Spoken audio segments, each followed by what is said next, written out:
The journey of Alibaba Cloud started from a vision of Jack Ma, a vision to make it easy to do business anywhere. And this is what we feel proud of. It's not how much money we make. It's not how powerful we are. We think because of the technology, we can make the technology very inclusive, that every small companies can use it. This is my dream. For almost a decade, we've been the IT infrastructure for Alibaba. Now we're dedicated to share that expertise and help you build your business of the future. We believe in empowering business with technologies. With a diverse range of products and solutions, Alibaba Cloud provides reliable services to businesses of all sizes across the globe. We won the trust of our customers with tremendous computing power and technical background deeply rooted in Alibaba. One of the highlights is our support of the 11 Alibaba Global Shopping Festival. During the 24-hour online shopping frenzy, the security system handled billions of digital transactions and shattered multiple records without incidents. The reliability and security of Alibaba Cloud did not happen overnight. It comes from a decade worth of practices and experience. Alibaba Cloud goes beyond satisfying customers' needs.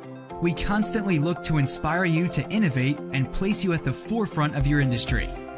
Our AI program, ET Brain, has offered solutions to key challenges across different industries, including city management, manufacturing, healthcare, and environment.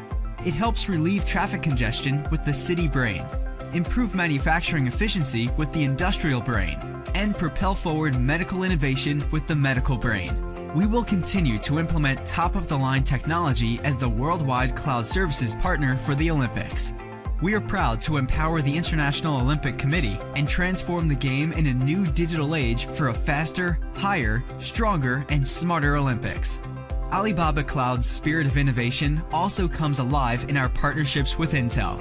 We're collaborating in cutting-edge domains, including hardware solutions, cloud AI and IoT, to create and deliver transformative technology products and services to our customers.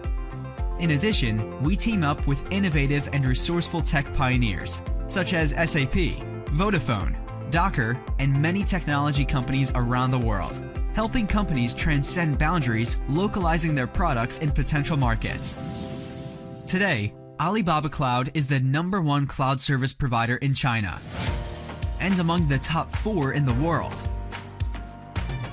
Our security system has been certified by multiple leading international institutions, with dozens of availability zones in 14 major international economic regions.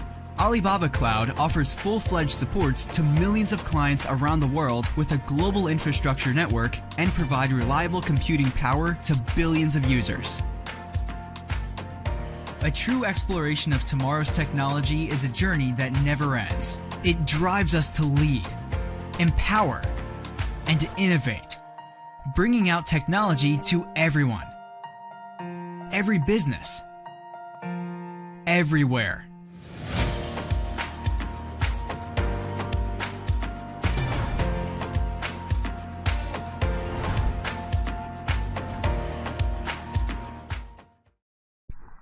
Hi, in this video I'll show you how you can create a Alibaba Cloud account and you can sign up for a free tier account. So go to the alibabacloud.com. Now here you click on the free account. So you can create many services within the free tier. If I type the free trial, then you can see here this one, big. So with the free trial account, so here you can see the free services like you can use the ACS Elastic Compute Service. You can create an instance for a month without any cost. So you can choose between the 4 instance types, and if you create more than 1 instance, then you will be charged for the second instance. And there are 2 types of billing methods available in the Alibaba Cloud. One is subscription based, another is pay as you go, which is hourly charge. You can choose that option. And I have experienced that if you try to create more than 4 to 5 instances, then you have to do some verification step. Like you have to submit your driving license information, and you have to submit the picture of your front credit card. you can hide the credit card numbers or middle credit card numbers, and then you have to send those details to the Alibaba Cloud. And similarly, you can create a Apsara DB for RDS for a month, and you can also use the object storage. For the standard storage, you receive the 100 GB. You can create a server load balancer. If you click on the try now, you will receive some credits, or you'll receive a coupon. Like here you can see you'll receive a $5 coupon for the specifically for the object storage service, and you will receive the $15 credit for the server load balancer if you click the try now. And basically function compute is similar to the Lambda, Amazon Lambda, which is serverless, so you can also use that. There are lots of services you can use. You can use the NoSQL databases like table store. You'll receive a $19 coupon for this. And these are the few free products which are available for no cost, which means these are available once your trial period is finished. So you can use those. So you can use those all free products for 1 year, and you can use the auto scaling and VPC without any cost, cloud monitor, resource access management, key management service, and many more. So now go to your. Now you have to register for your account. First choose your country. I'm in the India, so I'll choose India. Specify your email address, password, and confirm password. Then you have to confirm. Then in the next page you have to fill in your phone number, and OTP will be sent for a verification purpose to your registered mobile number. Then in the next step you have to specify your debit card or international debit card or your credit card. Then once it's done, within few minutes your account will be provisioned, and you can log in into your account by going to the Alibaba Cloud and just clicking on the login button. I've already created my trial account, so I'll log in as my root. So I'll log in into my account. So from here I can go to the console. So I'm in my console right now. So here you are, so on the top you have tickets, alarm, and expiring.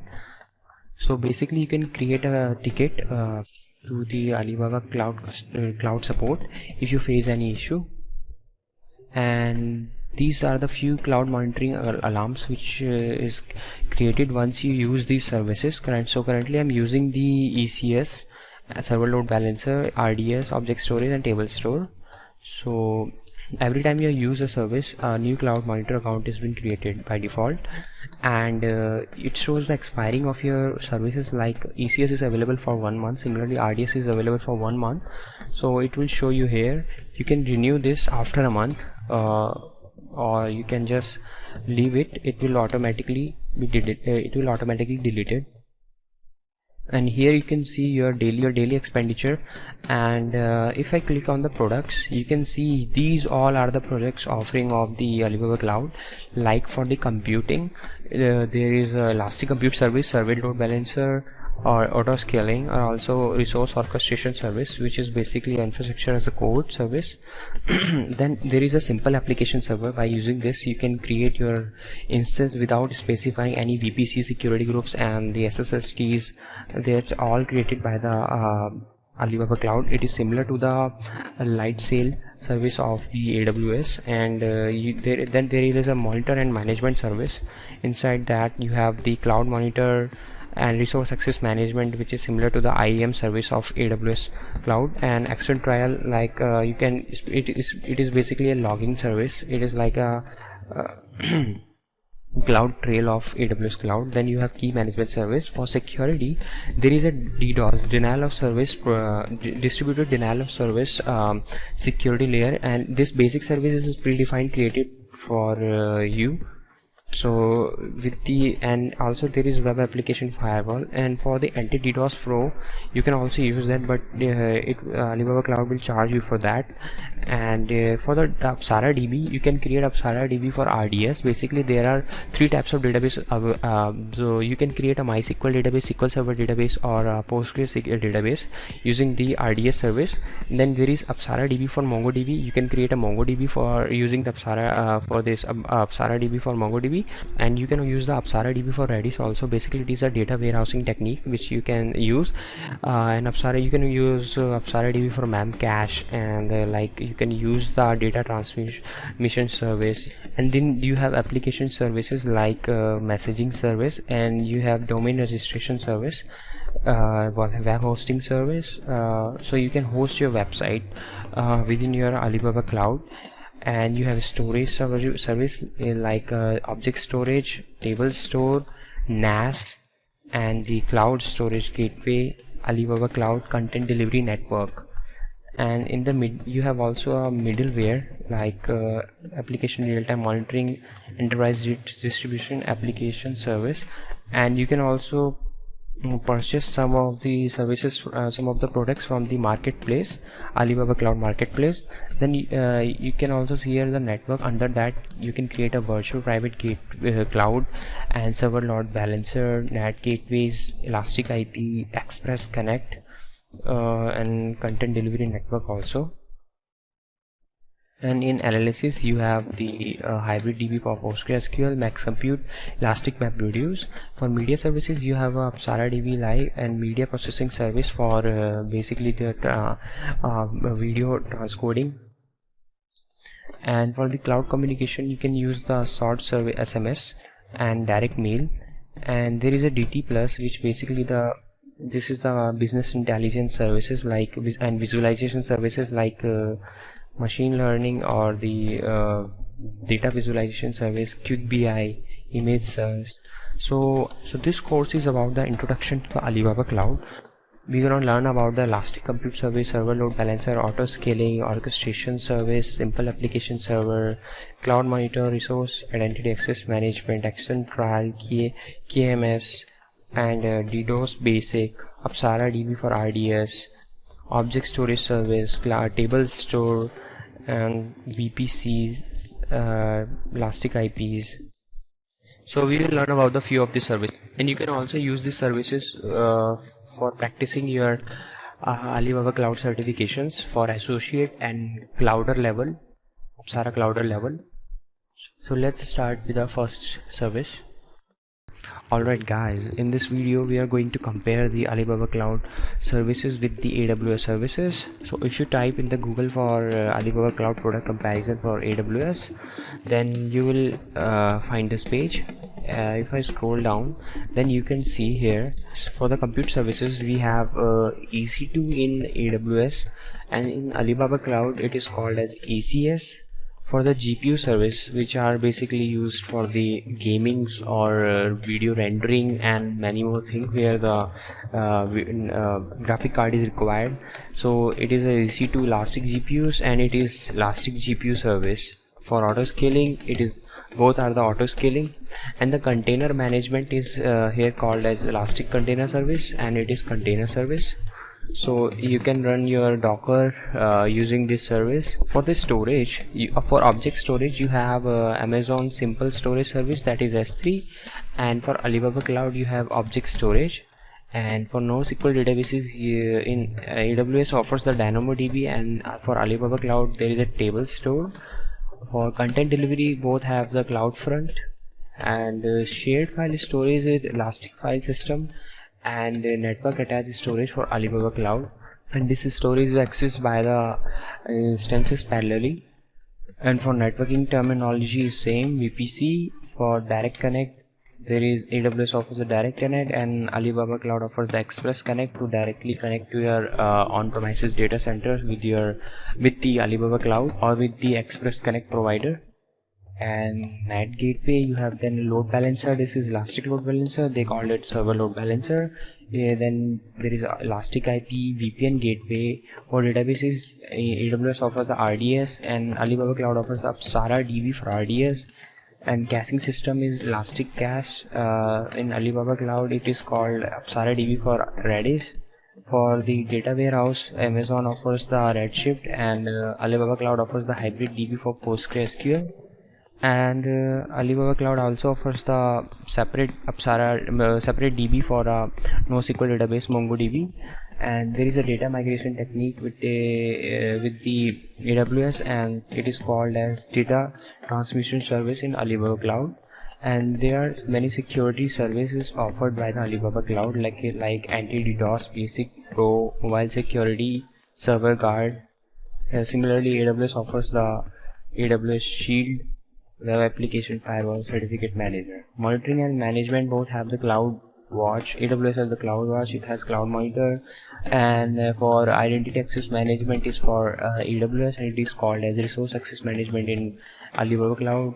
Then they both have KMS service for key management and encryption decryption. For resource orchestration, AWS offers the cloud formation, and Alibaba Cloud offers the resource orchestration service, although you can use the Terraform with both the cloud providers. And for the domain and websites, AWS use the Route 53 and Alibaba Cloud use the domains. And for web application, AWS offers the Beanstalk, and Alibaba Cloud offers the web hosting. For analytics, AWS offers the Elastic MapReduce. Similarly, Alibaba Cloud offers the Elastic MapReduce Max Compute. There is a data visualization service in Alibaba Cloud also, and there are application service in both the cloud providers, like a messaging service, direct mail API gateway. And for media service, AWS offers the AWS Elementor Video Live, and Alibaba Cloud offers the Apsara Video Live. And there is a transcoder service also. Almost every product is same, although they have different terminology. And if you have a good experience in AWS, then you will easily understand the Alibaba Cloud services. In the upcoming lecture, we will gonna look into the few of these services. Hi, in this video we are going to look into the ECS service. So Alibaba Cloud Elastic Compute Service provides fast memory and the latest Intel CPUs to help you to power your cloud application and achieve faster results with low latency.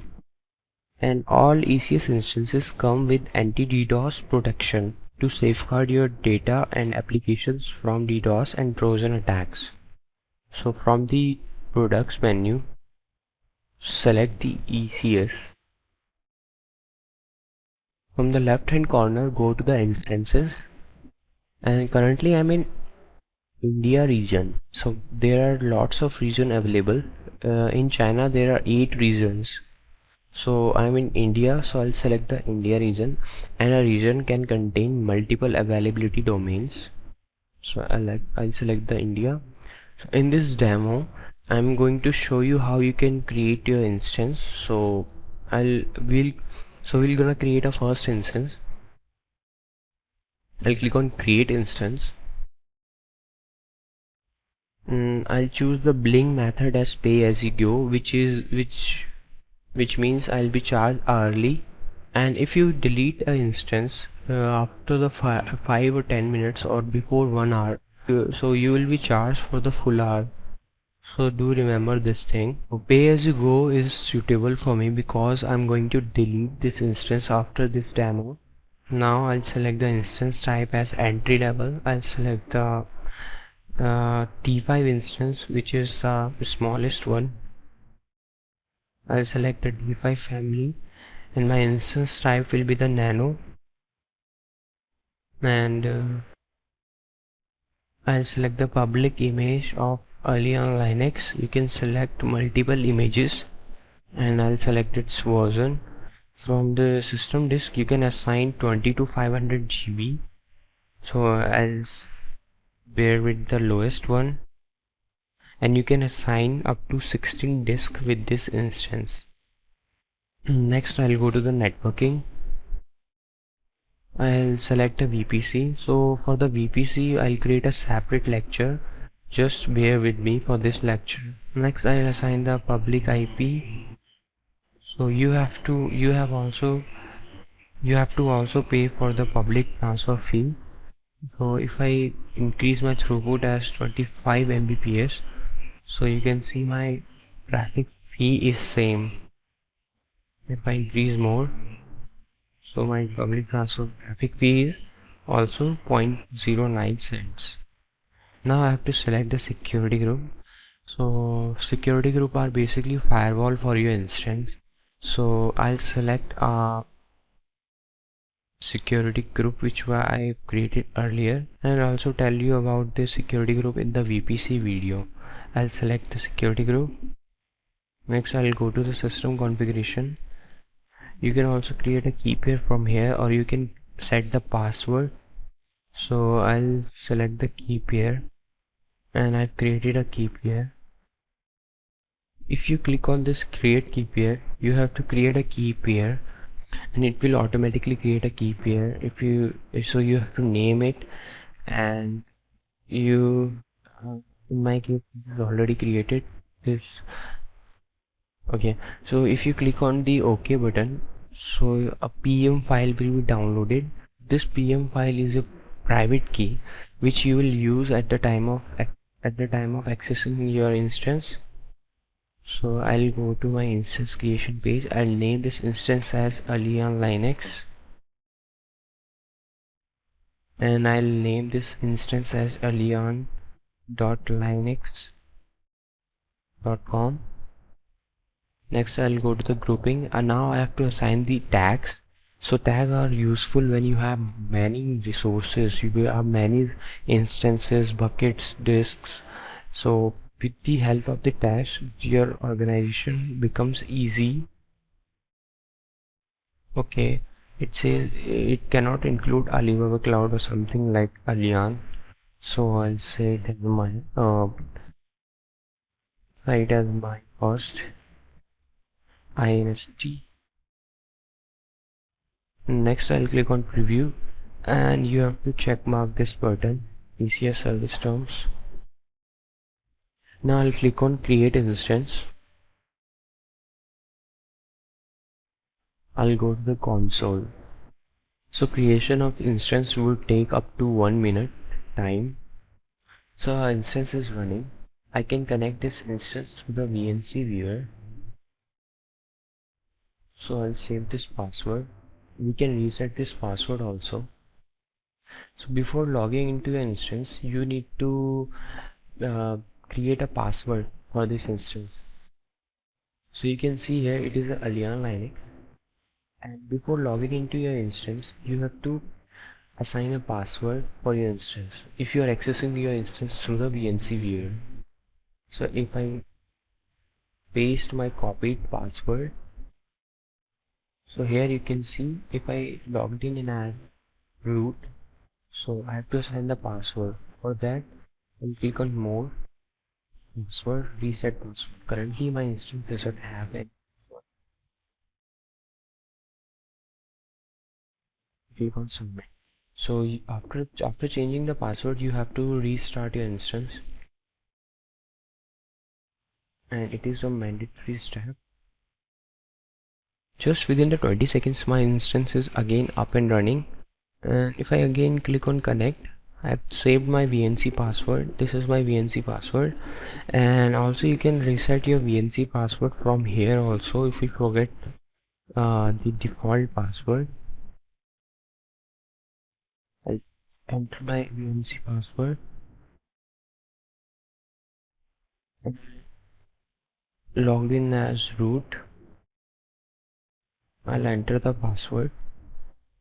So you can see I'm in the Allian Linux console.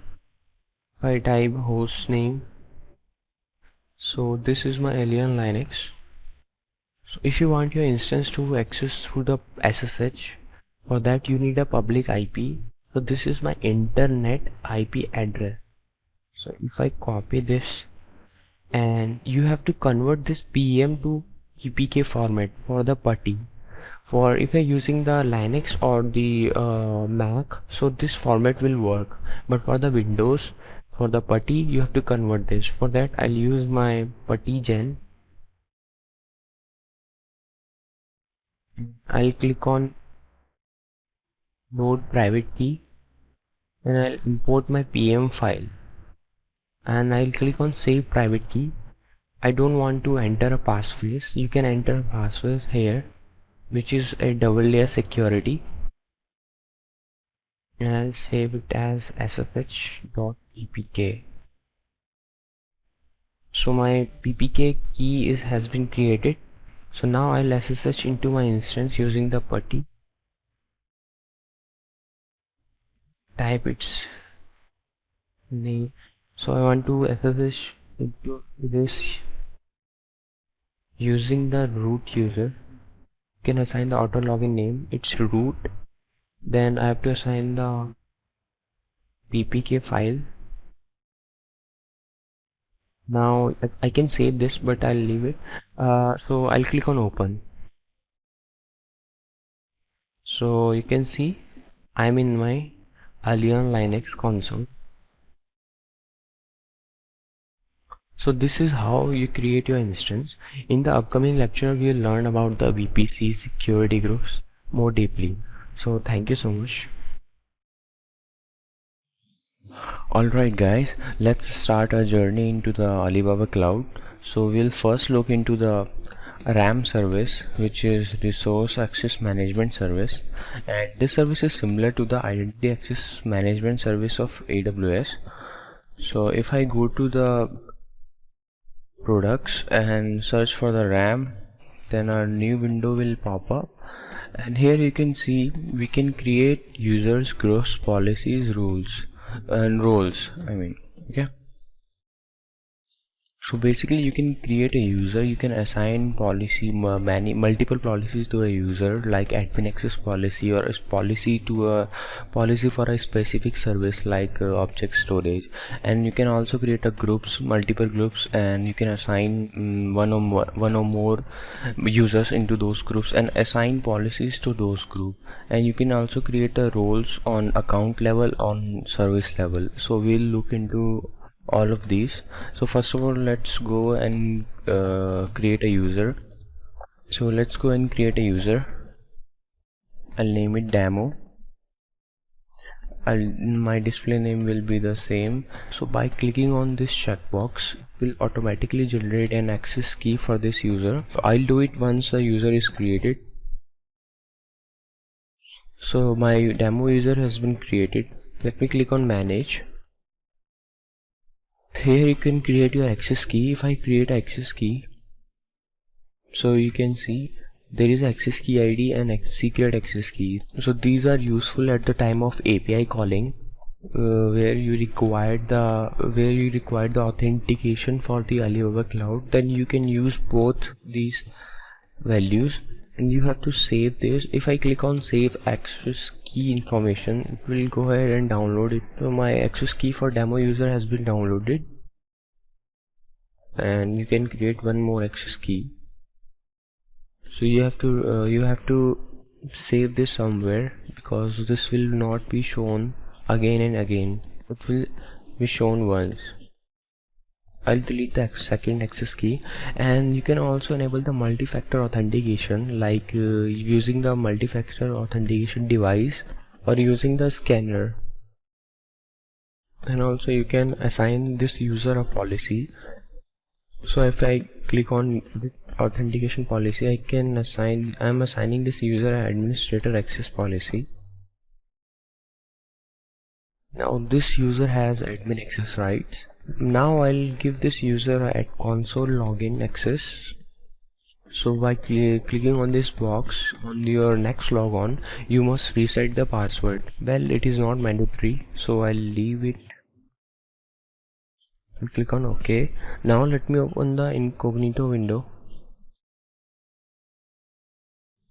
Now for your RAM user, you have to use this link. So each user you created through the RAM would be able to log in through this URL. So if I copy this,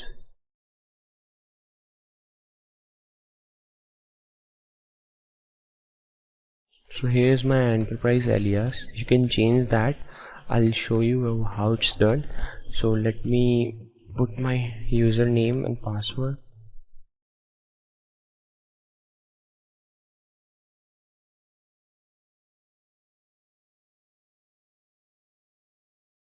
Now I've successfully logged in my account. So I have given this user admin access right, so it can access any service. If I click on load balancer, so you can see it can access the load balancer, and if I click on create service load balancer, so it is able to do that. So this is how you can create a user. And if I want to change this enterprise ID, I go to the setting, and here is the enterprise alias setting. So I'll edit the enterprise alias and I'll say it as something. So this will be my enterprise alias. I'll click on OK. So you can see that my alias has been changed, so I can use this URL from the next time. And in setting you can also do the password strength setting, and you can do the user security settings like allow user to manage their own access key. Okay, now let's go and create a group. So by default you don't have any group. I'll name it as group 1.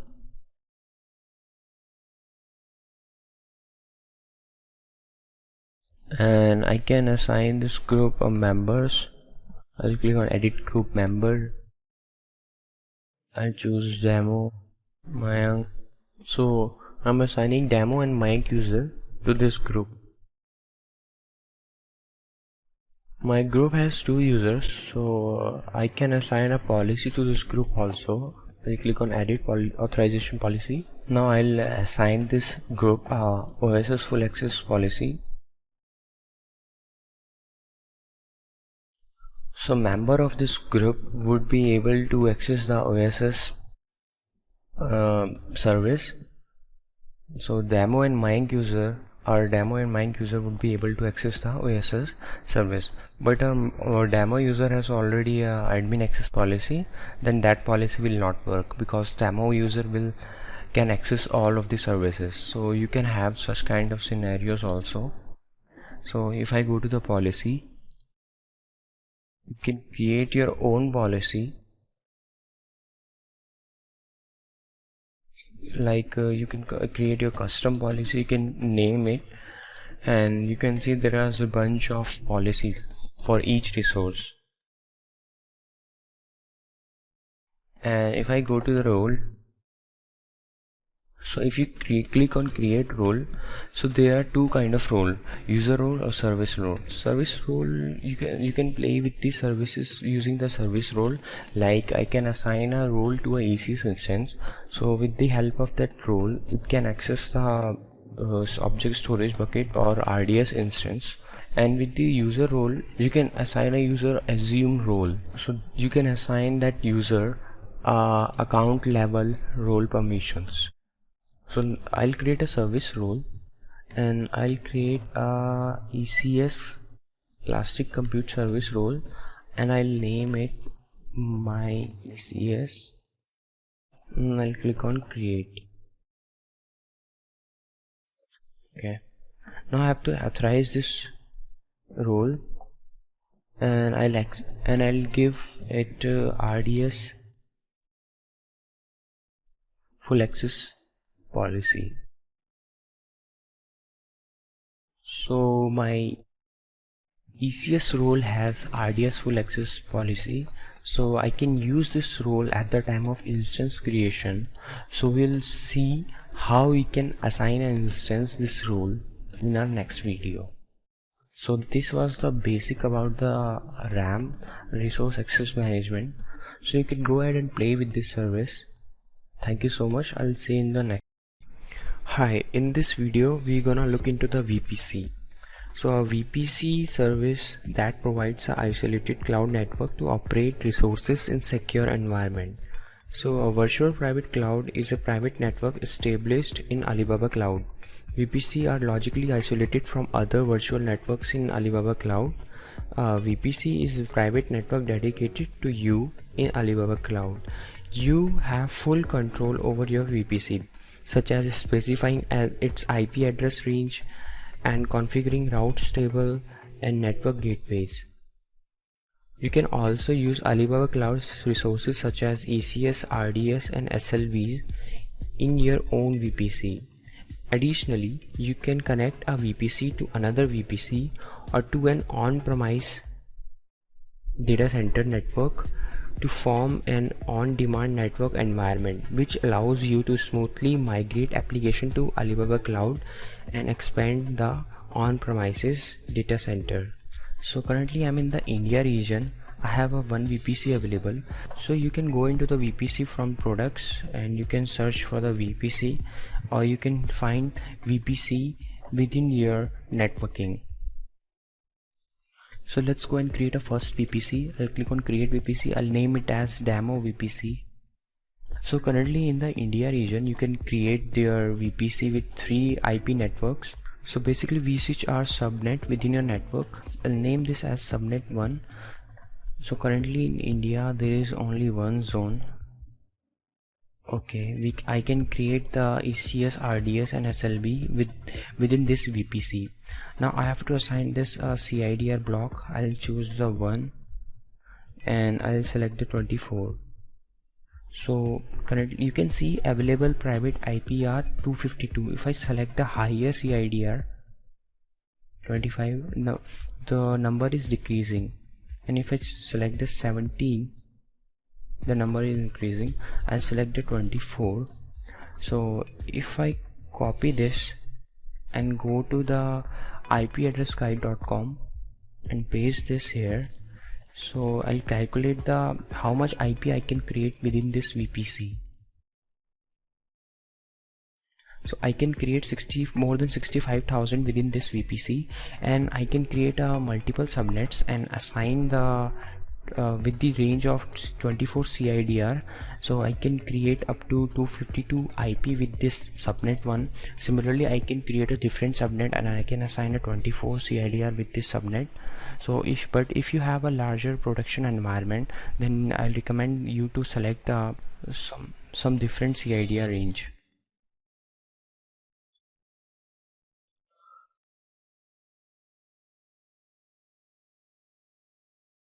So we have only one zone in India region, but I want to implement the high availability for the load balancer. So I'll select the different region which will have more zones. So I'll select the Singapore region, and I'll create a VPC within this region. So if I go, so you can see we have 3 zones available in the Singapore region. So I'll name this as demo VPC. I'll create my VPC within this region. I'll select the default CIDR block and I'll name this as sub 1. I'll select the zone A. I'll choose the CIDR block as 1.0/24. I'll click one more subnet and name this as sub 2. Select the zone B. I'll select this subnet of 2.0 and click one more subnet. I'll name this as sub 3. Select the zone as C and 3.0. Okay, now I'll click on OK. So I'm creating a VPC which will have 3 subnets and it's in the Singapore region. So it's creating.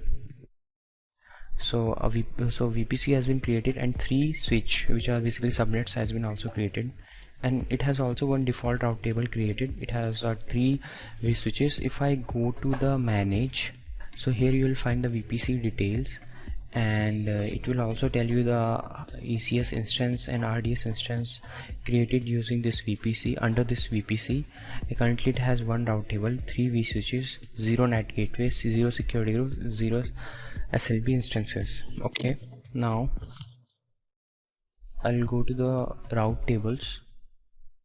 So this route table, so through this route table, our instances within this VPC can communicate with the internet, and our outer world can communicate with our instances within this VPC.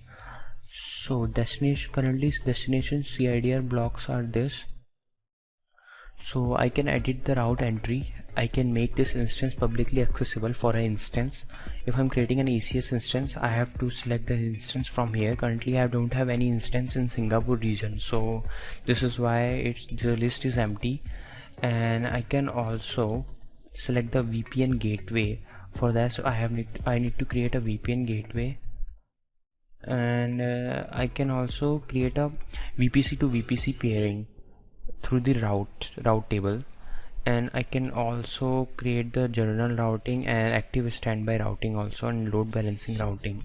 So for that we need a physical connection, so I'm not going to touch these options. So currently it has 4 default destination CIDR block, so which means any instance which is created under this VPC is accessible through these IPs, these range of IPs. Okay, so now if I go back and go to my vSwitches, currently I have 3 subnets, and all 3 subnets has 252 IPs available. So within the 24 CIDR we have 255 IPs available, but 3 IPs are used for the Alibaba Cloud internal purpose. IPs are the multiple of 2, so for the 32 CIDR we can have 1 IP, and for the 31 we can have 2, for 30 we can have 4, similarly for 24 we can have 255 IPs, from 0 to 254. Yep. And I can also create a elastic IP. Basically elastic IP is, you can create an elastic IP, but Alibaba will charge you if that elastic IP is not attached to any instance.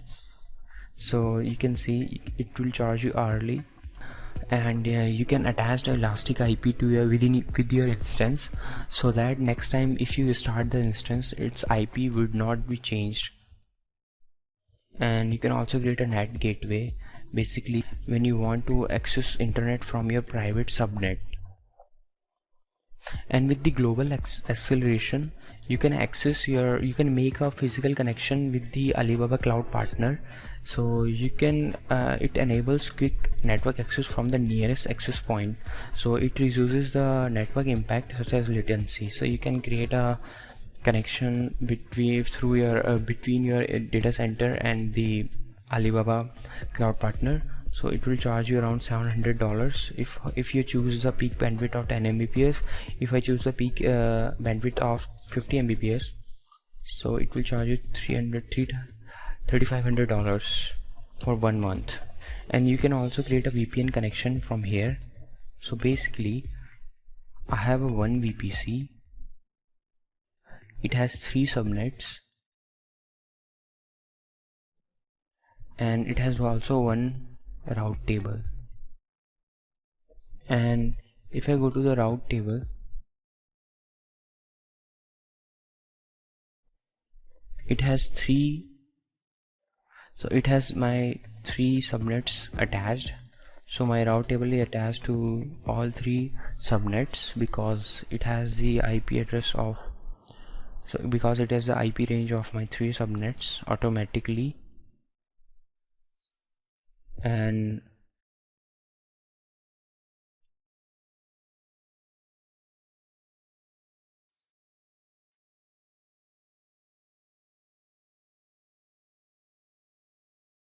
so if I type into my currently my IP is my public IP is this one, so which means I cannot access this instance from my system. For that I have to make an entry in the route table. So because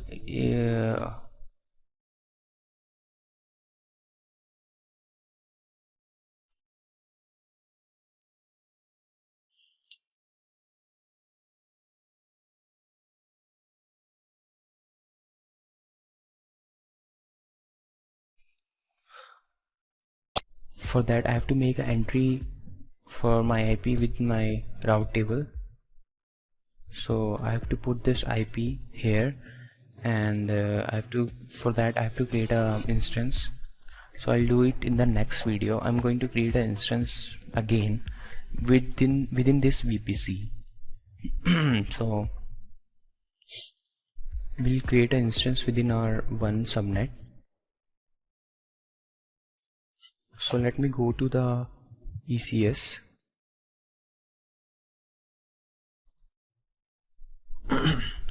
Now we'll look into the security groups. So security groups are the firewall for our instances. I can create a security group. So security group are placed within a subnet. So here within our subnet, this is a security group, and inside that we create an instance. I'm sorry for my bad drawing. So this is a VPC. So this is a VPC. These are 3 subnets.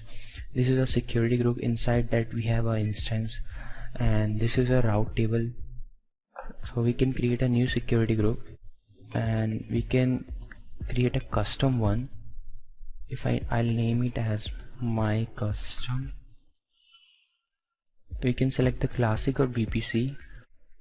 Classic doesn't provide you a network configuration. You cannot configure a classic, so it is created by the Alibaba. You cannot have a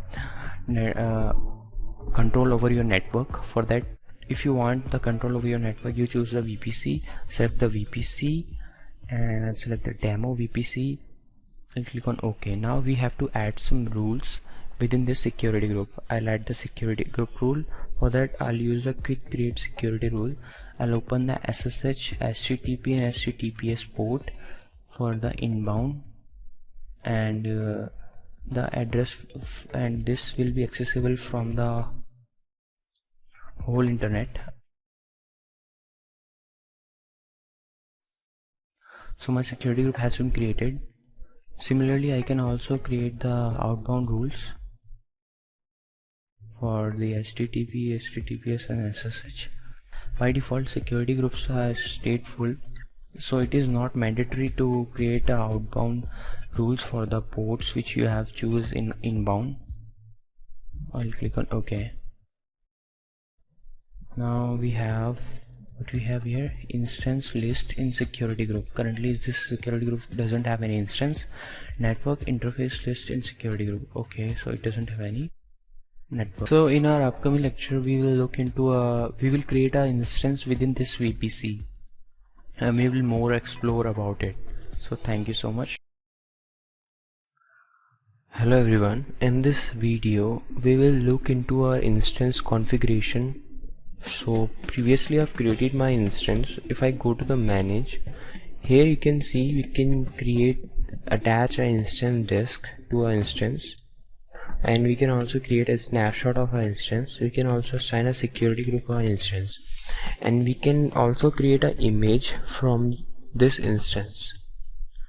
So if I go to manage, and here you can see the basic information about your instance. So you can reset your password, you can modify your information, and you can create a custom image of your instance from here also. I name this image as my first image.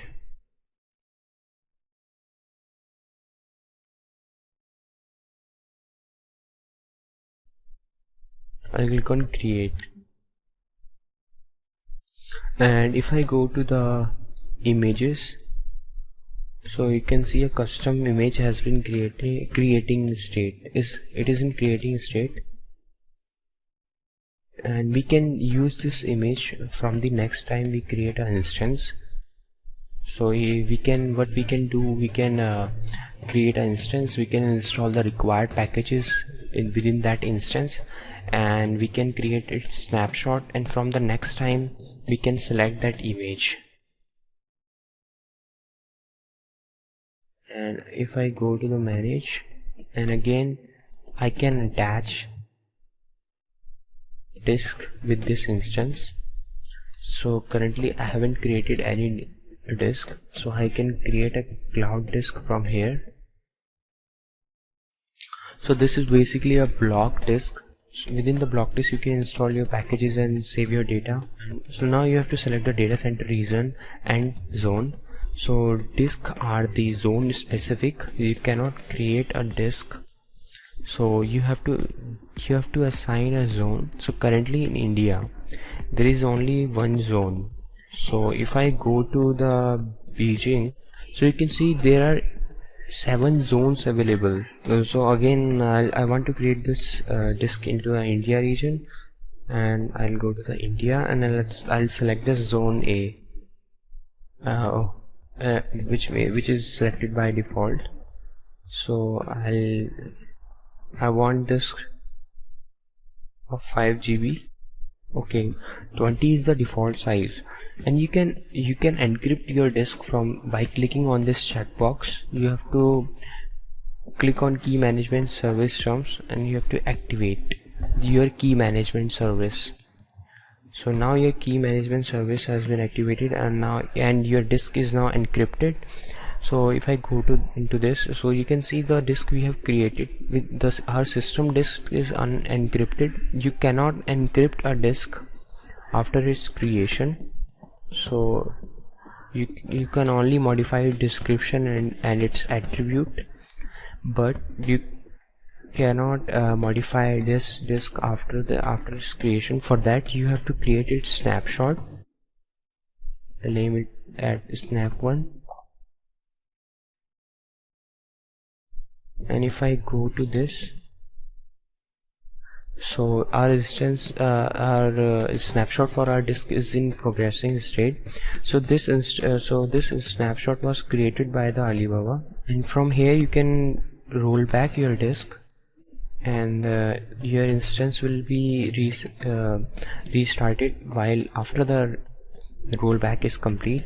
And you can also create a custom image. So from here you can see there is no encryption button, so you cannot encrypt your disk after its creation.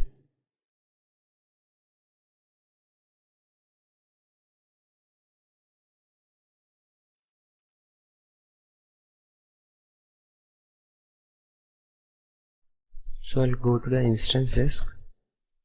Okay, now I'll click on buy. So it will charge me around 0.006 cents per hour, which is too less. I'll click on buy now. Okay, so now my disk has been created. So if I refresh and click on attach disk, so I'll select my disk which I've created, and I'll click on release disk with instance. So if I delete this instance, so this disk will also be created. So if I delete my instance, this disk will also be deleted, and I'll click on attach.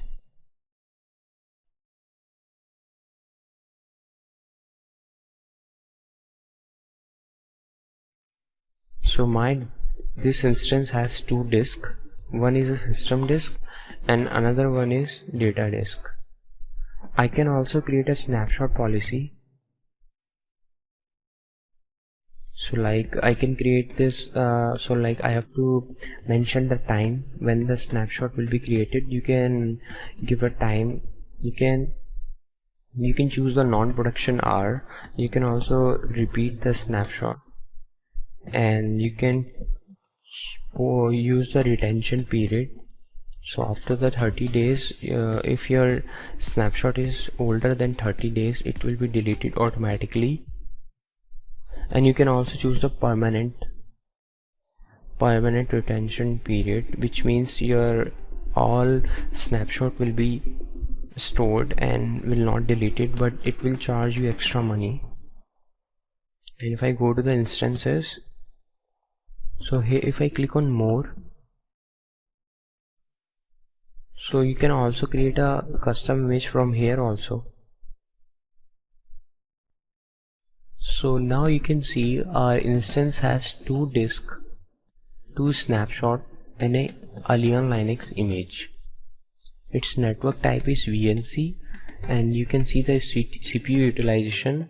And if I go to the security group, I can add a new security group with this instance. So if I go to the instance snapshot, so now my image has been created and is available.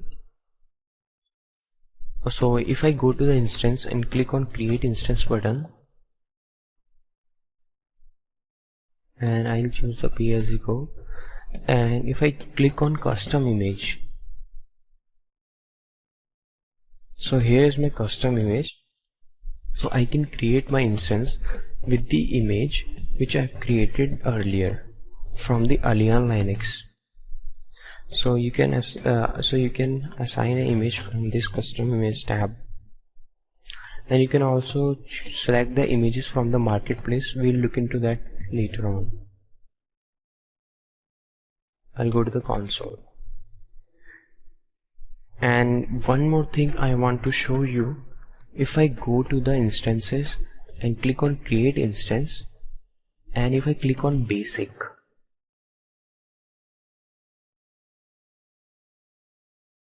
so you can see there is a new console. From here you can also create your instance. So for basic configuration, these are the regions which are available. So if I choose the Singapore, my burstable type will be 5, its storage is this one. I cannot edit this. Next I have to select the platform. If I choose the Windows server, and this instance will be created in the Alibaba Cloud default VPC, and I can, if I select this, its bandwidth as 50 Mbps. So instance cost will be $6.51,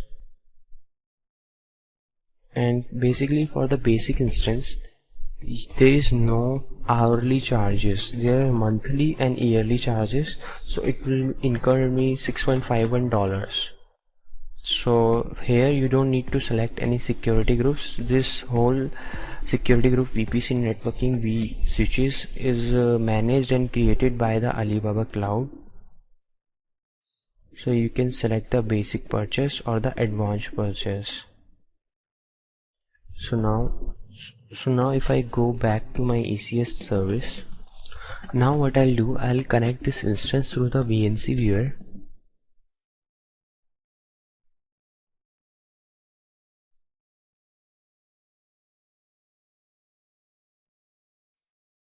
So I am in my instance. So if I type the df-h, so you can see I have only system disk attached with this instance, which is under the tab VDA1. So if I go into the manage, so we have two disks. So we attached a data disk from the console. So now we have to mount that disk with the instance. So currently I have the system disk which is attached. If I type fdisk list, so you can see I have a dev/vdb, and it doesn't have any file system. So I'll create a file system with the mkfs command, mkfs -t ext4/dev/vdb.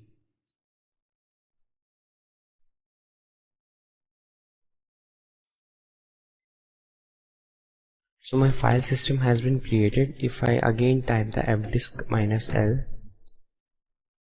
so now I have to mount this disk. So for that I'll create a new directory. I'll use mkdir/data disk, and I'll mount dev/vdb to my data disk. And if I type the df-h command, so now our dev vdb is mounted to the data disk. If I go to the data disk, and I'll create a new file, a.txt. So we have a now we have a disk mounted with your with our instance. And if you want this disk to be mounted after the instance is restarted, so we have to make its entry in the etcfs tab file.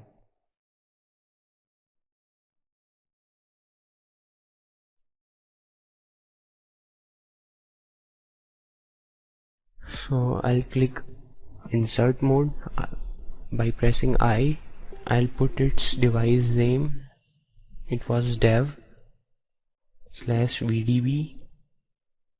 Its mount point, which is data disk. Its extension, and I'll leave everything as default 0 0. So from the next time, this disk will be mounted automatically after the instance is restarted. I'll click. So this file has been saved. So our disk has been successfully mounted with our instance. So you can also create a partition with this disk.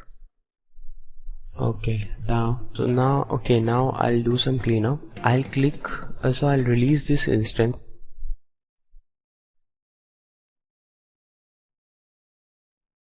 So my instance has been deleted. If I go to the images, and I also want to delete its image, I'll delete it. And if I go to the snapshot, I also want to delete both the snapshots.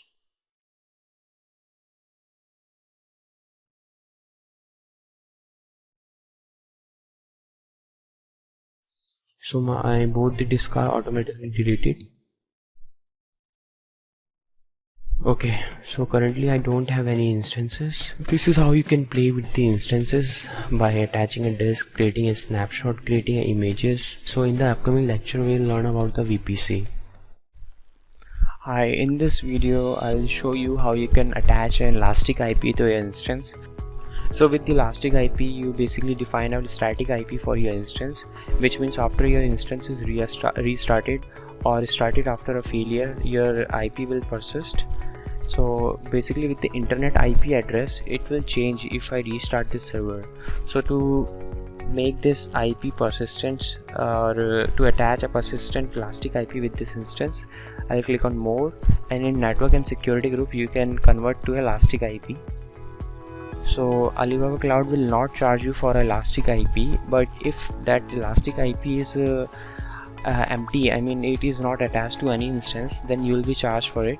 But if it is attached to an instance, then you will not charge for any IP addresses. I'll click on OK. So currently its IP is 156.175. If I do refresh, so this is now elastic IP.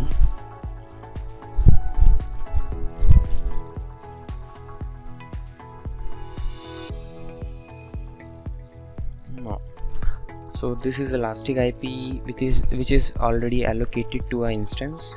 You can unbind it. So this is how you can attach it. Alright guys, in the previous video I've created a VPC. Now in this video I'm going to create a ECS instance within that VPC. So for that, let me log into my console, and if you see here that it's written here ECS prices cut by 41% in China, which means if you choose a China region, if you choose a ECS instance in China region, you will get a huge discount. Like for this instance type, the price has been reduced to this percent, and these are the China regions available in Alibaba Cloud. You can explore that. Okay. Oops. Now I'll log into my account. Before we create a ECS instance, I'm going to set up a billing alert, so that if I spend some money, I'll get an alert into my email. Now I'll go to the console. Okay, I'm in my console right now. So I expended around $5.5. So for the billing alerts, you have to go to the billing management.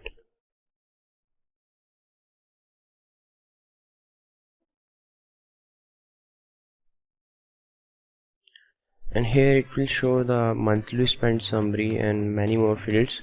I'll create a separate video on billing management, but if you want to create a billing alert, then go to billing alerts. And if in my case I've already created a one, so you have to just check on this button, threshold alert. Then you have to set up dollars, value in dollars. So I have currently I've set it to $6. So whenever I spend more than $6, I'll receive an email. Okay, if I go to the VPC, and also I'll go to the ECS. So I've created my VPC within the Singapore region, I guess. Okay, I have one VPC in Singapore region, and it has 3 subnets which we call vSwitches, and it has a default route table which has the following entries. Okay, I'll go to the ECS and instances. I'll change the region to Singapore, and I'm going to create an instance. I'll choose the pay as you go plan, and here I'm in the Singapore region, and there are 3 zones available. If I don't choose any zone, then it will pick one of the zone by randomly, and so I'll choose zone A, and for my instance type it will be entry level of 1 virtual CPU and 500 GB RAM. So my price for this instance will be 0.01 cents per hour, and I'll choose Ubuntu image and its version, and I can choose storage from 20 GB to 500 GB. I choose the minimum one, and my price will be 0.009 cents per hour. So that's too cheap.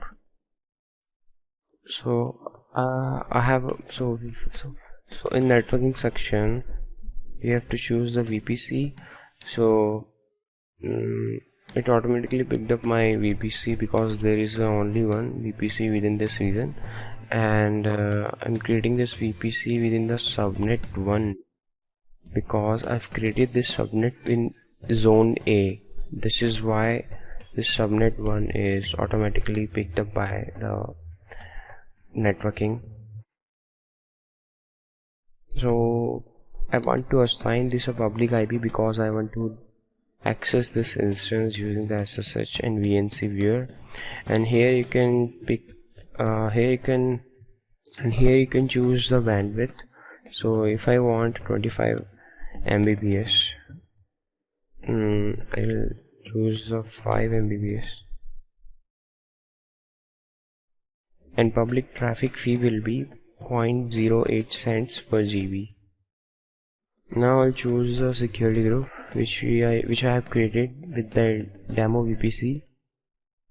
It has 3 ports open: 80, 22, 443, I think.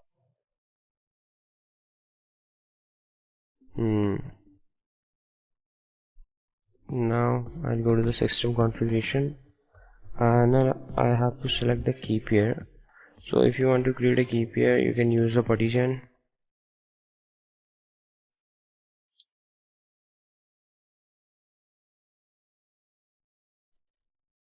From here you can download PuTTY from here. So I've already downloaded it, and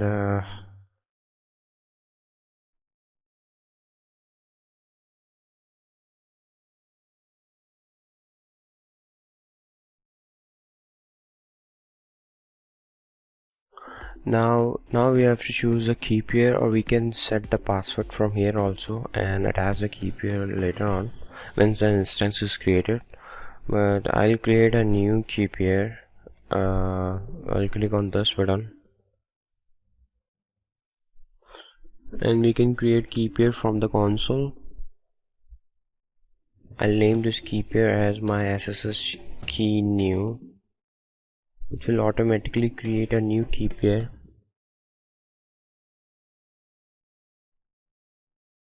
and a PM file is downloaded.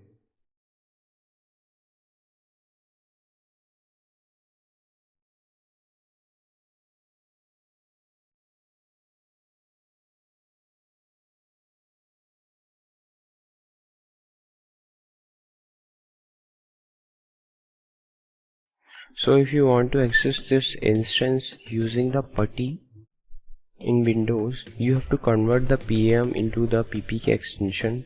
For that you can use the PuTTY-Gen, and you can download PuTTY-Gen from the Google by typing in Google, and you can download the PuTTY, it's free. And you can also create a new key pair using the PuTTY-Gen. So for converting PM to PPK, I'll load the private key.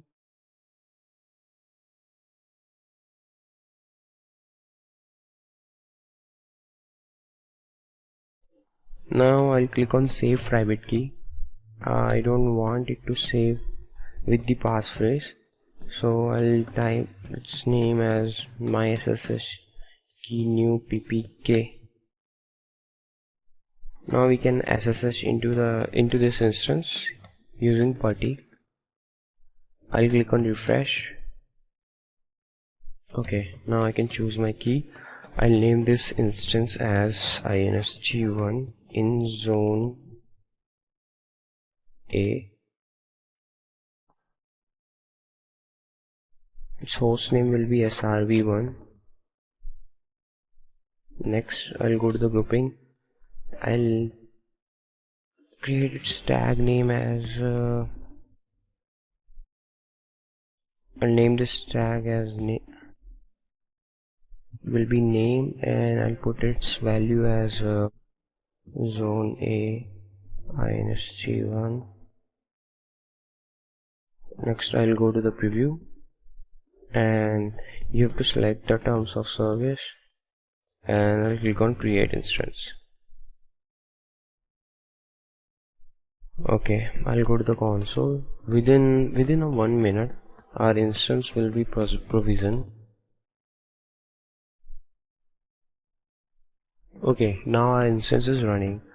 You can see I've chosen the Ubuntu image, and it has a internet public, basically it is a public IP and a private IP, and you can see it chose the and you can see it chose the private IP from our subnet 1, which was 1.0. If I go to the VPC in vSwitches, for subnet 1 it was 1.0, so it chose the IP from that pool. Okay, to connect your instance, you can connect it by two ways. I have already shown you that. One is through VNC viewer and another one is through the SSH. So first of all, now I'll SSH into this instance. For that, I'll go to the PuTTY.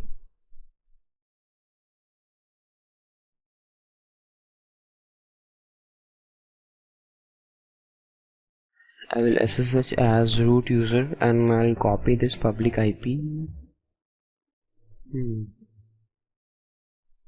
Paste it. Within the SSH auth, I have to specify the private key, and I'll open this. So you can see I have logged in my server 1.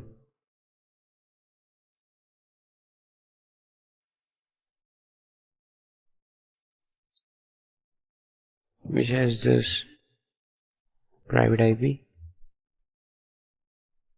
I can also access Google from this instance. I can also ping, so I can connect to the internet also. Now what I'll do, I'll install the HTTPD Apache web server into this instance. I'm in a Ubuntu machine, so first I'll update.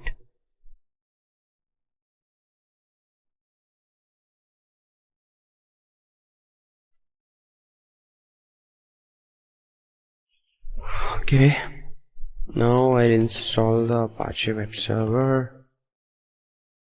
I think it is Apache 2. Yep, I'll say yes.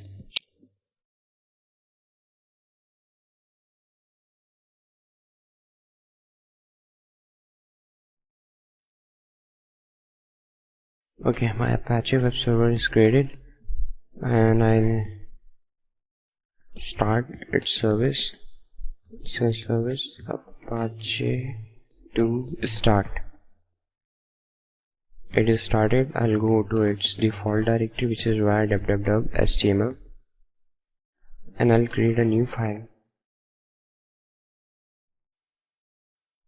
I'll name this as this is server 1 in zone A.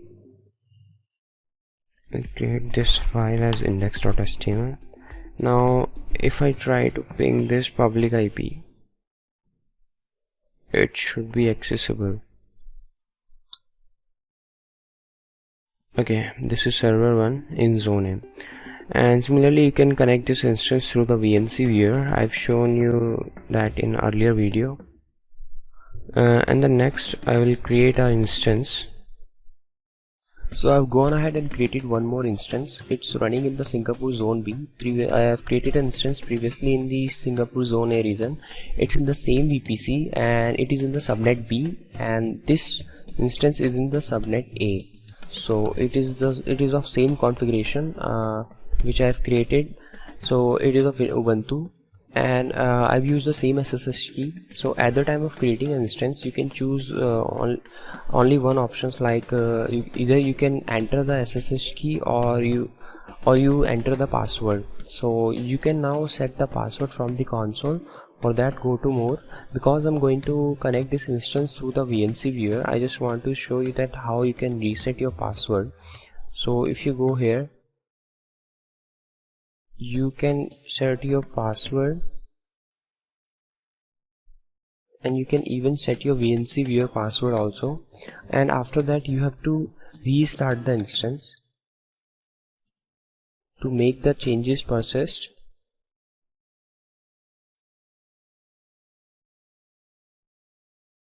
Okay, now I'll restart this instance.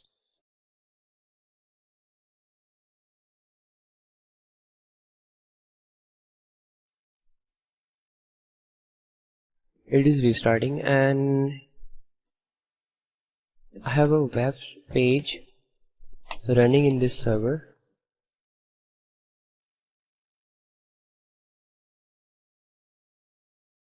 Which has this is server 1 is zone A. So similarly, I'm going to install the HTTP Apache web server in this inst2 zone B server. So let me wait.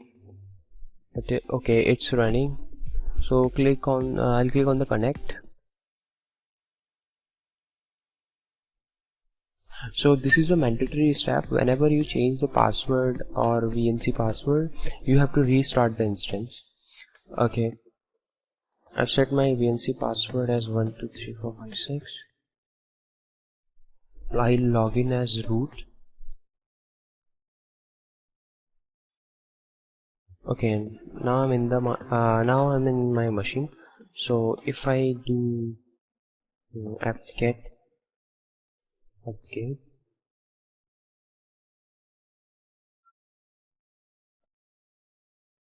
now I'll install the Apache web server.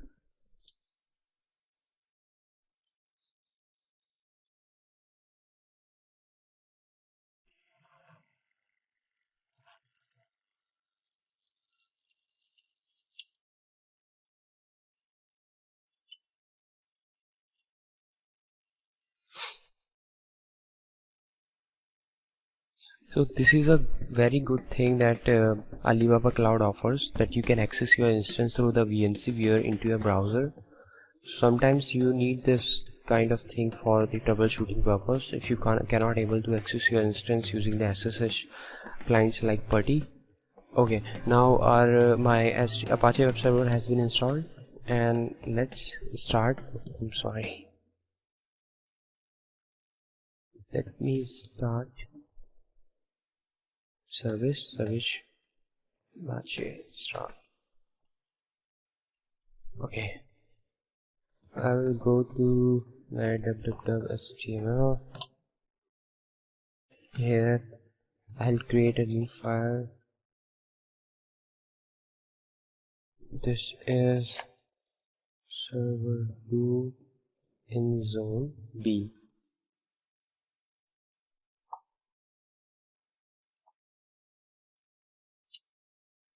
Okay, now if I try to ping this IP,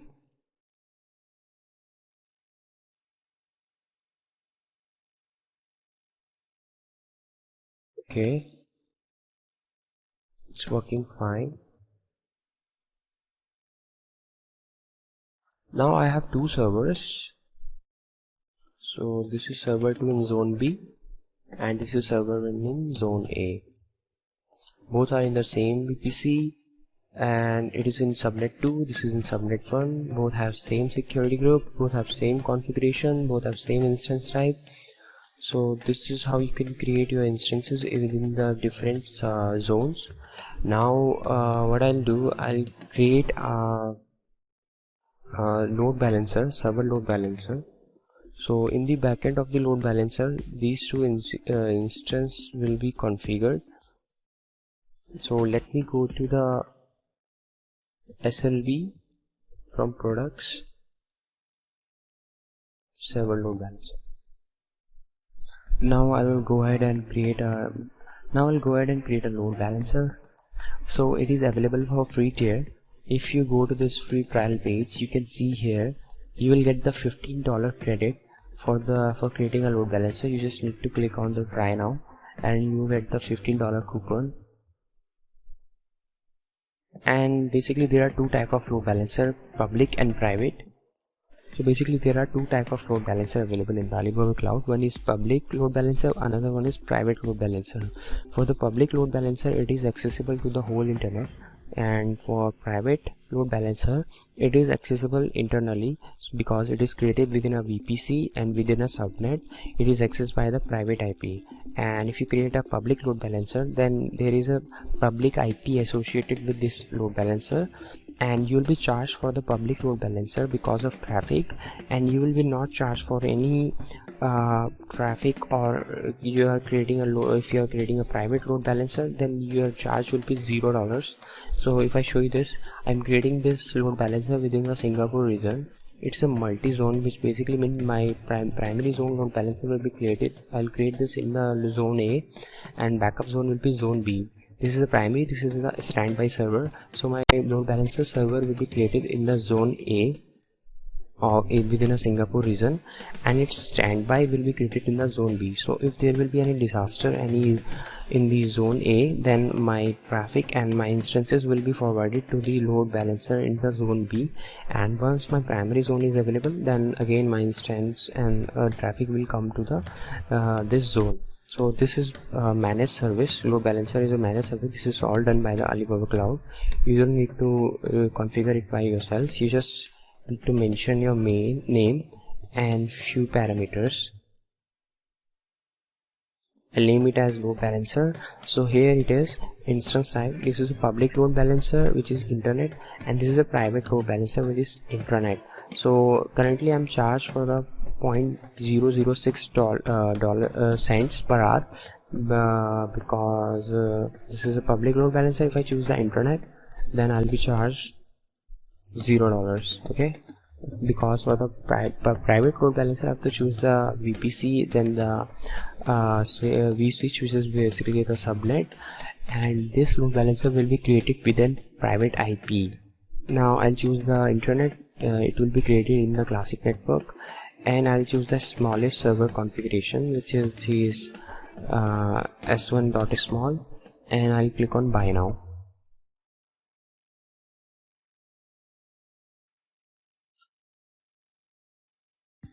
Okay, once my load balancer is created, then what we'll do, we'll have, okay, it's already running. So it has a public IP, and it is created in the classic network, and now we have to configure the listener, access control list, and backend servers. So I'll go to the manage,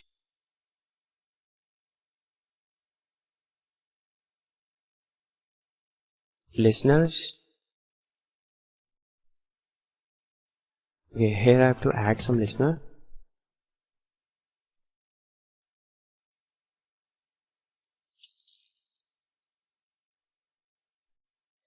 Now you have to mention the front-end protocol and back-end port. Basically, I'll enter the HTTP to HTTP, which means traffic from the internet will go to the load balancer through this HTTP port, and load balancer will forward that traffic to our backend server using the HTTP port.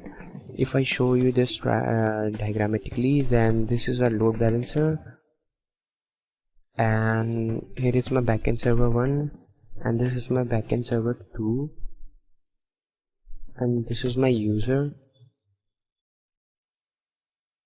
So if we try to access our public IP of load balancer, so you will try to access it using the HTTP port, which is HTTP. Then load balancer will forward its traffic to one of the server using the HTTP port. So you can have HTTP to HTTP, HTTP to HTTPS, or HTTPS to HTTPS.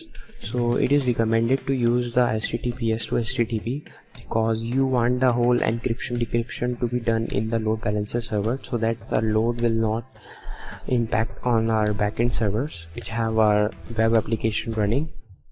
So if I go to the listener, so here now we have to choose the scheduling algorithm. Basically there are 3 algorithms available: weighted round robin, weighted least connection, and round robin.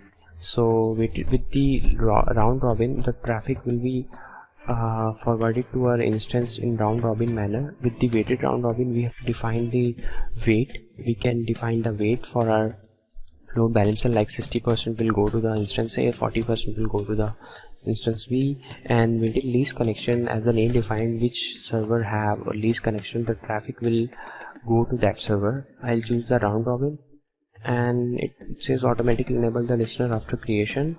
So you can also enable the session persistence, which basically it is a TCP session persistent. It is based on the IP address. The listener forwards request from the same IP address to the same backend server if it tries to access the instance again, and the connection timeout is 900 seconds. Now we have to enable the access control list, which means the whitelisting and blacklisting or IP addresses. So this, I want this instance to be accessible through my IP. So I'll have to add this into the access control list. So I'll choose the whitelist. Basically with this you define who can control your load balancer. So if I click on add create access control list, okay, it's in the SLB dashboard. In left it is the access control. Now we have to I have to click on the create access control. I'll name this as my ACL. Now I have to add some rule entry. Now I'll add my IP, and CID range will be 32 because I want this load balancers to access through my IP only. Now if I go to here, so there is no refresh option. If I disable this and again enable this, okay, so it automatically picked up my access control list. It is whitelist, so I'm able to access this load balancer through my IP. And for the health check, there are 2 types of health check available. One is TCP, which is port based, and another is HTTP, which basically will you have to enter the health check path and a health check port. I'll use the TCP for 80 port, and with the HTTP you have to define like something like health.html, something like that file, and this will be your health check path. So my port will be 80, and its request timeout will be the 5 seconds. It basically the amount of time to wait for the response from a health check. The range is from 1 to 300 seconds, and health check interval is 2 seconds, which is the amount of time between 2 consecutive health check. For unhealthy threshold, the number of consecutive health check failure on the ECS instance, and healthy threshold is the number of consecutive health check successes on the ECS instance. So I'll leave them as default. These are, but you can lower this healthy and unhealthy threshold, and leave it to 3, and I'll click confirm. So my listener has been created, and also I've created the access control list. Now I have to create the backend server.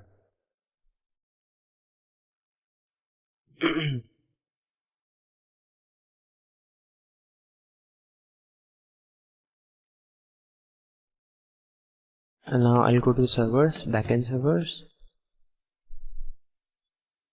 So it is in the Singapore region. Our load balancer is created in the Singapore region, so it automatically detects that there are two instances available on the Singapore region, one in zone A, another one in zone B. So I'll select both the instances. I'll add in a batch, and you can define the weight, like 60% will traffic will go to the instance 2 and 40% will go to the instance 1, like that, but I'll leave it as default. Click on confirm. So my both the instances are attached to a load balancer. Now I have a configuration like this: load balancer attached to a two instances. Okay,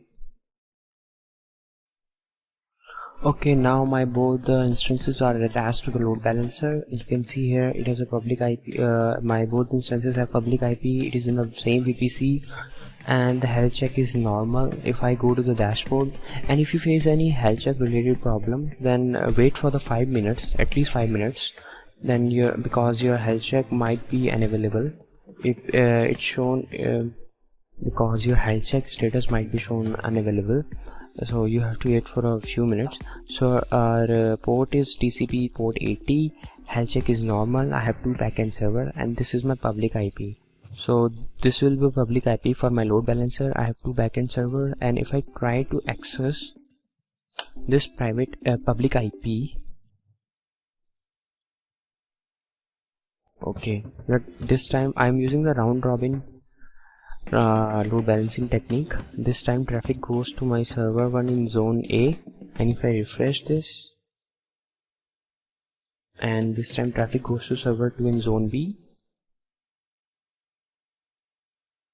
zone A, zone A. So you can see here traffic is going into this servers round robin manner. So it is continuously going to the server 1. So this is how you can create a load balancer.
I'll click on configure rule and I'll add a quick create rule for MySQL database, and its authorization object will be whole world.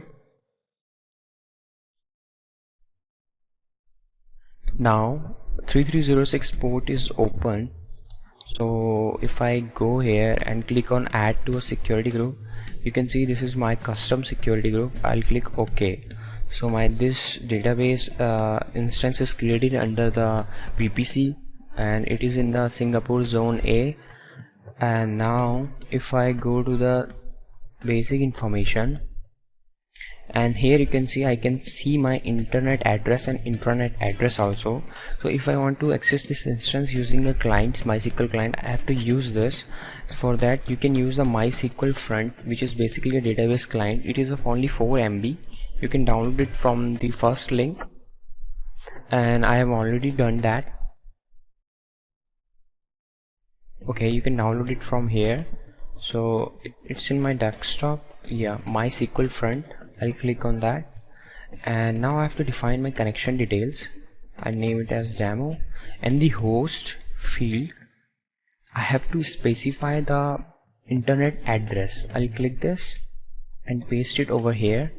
My user will be root user and its password was MySQL1234, and if I click on this region,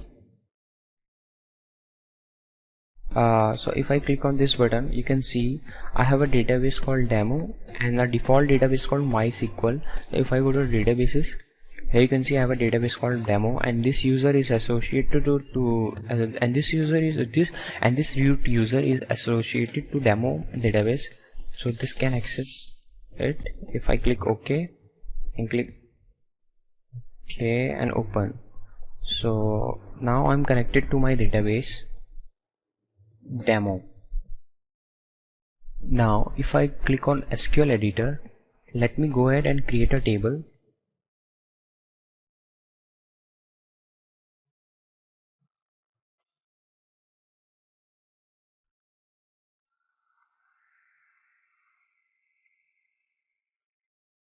So my table has been created. If I do a insert on, so I can perform insert operation, insert into my guest,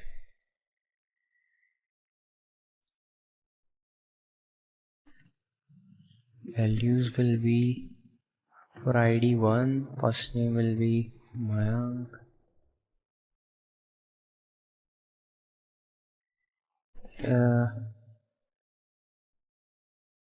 email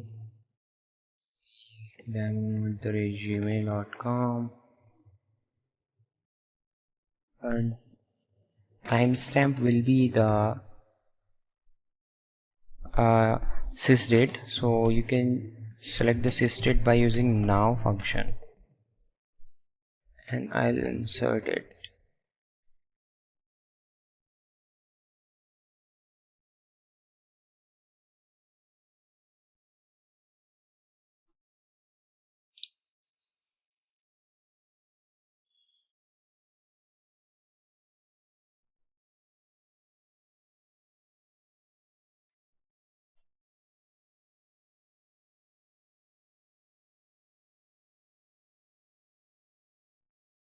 So you can see my data has been inserted. Current date, email, ID, first name, last name, and it is in the so this is a cloud database, and we are accessing it through the MySQL front client. And if I go to the database, and I can delete database from here, I can take a backup of this database. If I click on this backup instance, so there are two types of backups, physical and logical. With the logical backup, you can attach the backup of this database to another MySQL database which is hosted in a different machine. So with the physical backup, you cannot attach a database from one host to the another host. So in Oracle, like, we have a physical backup as rman, and for logical backup we use the data pump utility. Now if I go to the backup and recovery, by default a backup is created by the Alibaba Cloud. You can also create a backup by yourself, and you can also restore this backup into a new MySQL server. If I go to the basic information and if I click on add read only instance, so it will pop up a new window, and within that I can create a new database. I can create a read only database within the same subnet. So basically it is like a read replica in AWS, so by which you can forward your read only traffic to this database, and the write and the other traffic to your master database. And you can also clone your database.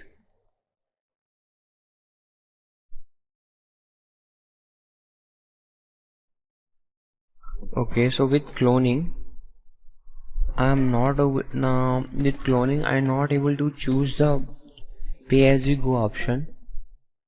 So by default it is selecting the duration of 1 month, so there is no option of pay as you go. So it will charge us around $30. For that we have to select a backup set. Okay, so for that if I go to the backup and recovery, and if I click on this restore, and this if I can restore to a clone instance, so this backup will be used when we create a new instance, so we can do that. And I can also restore and override the existing one.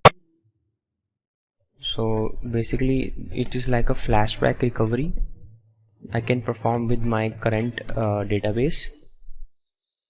So with the RDS you can create the MySQL, Postgre and SQL Server databases.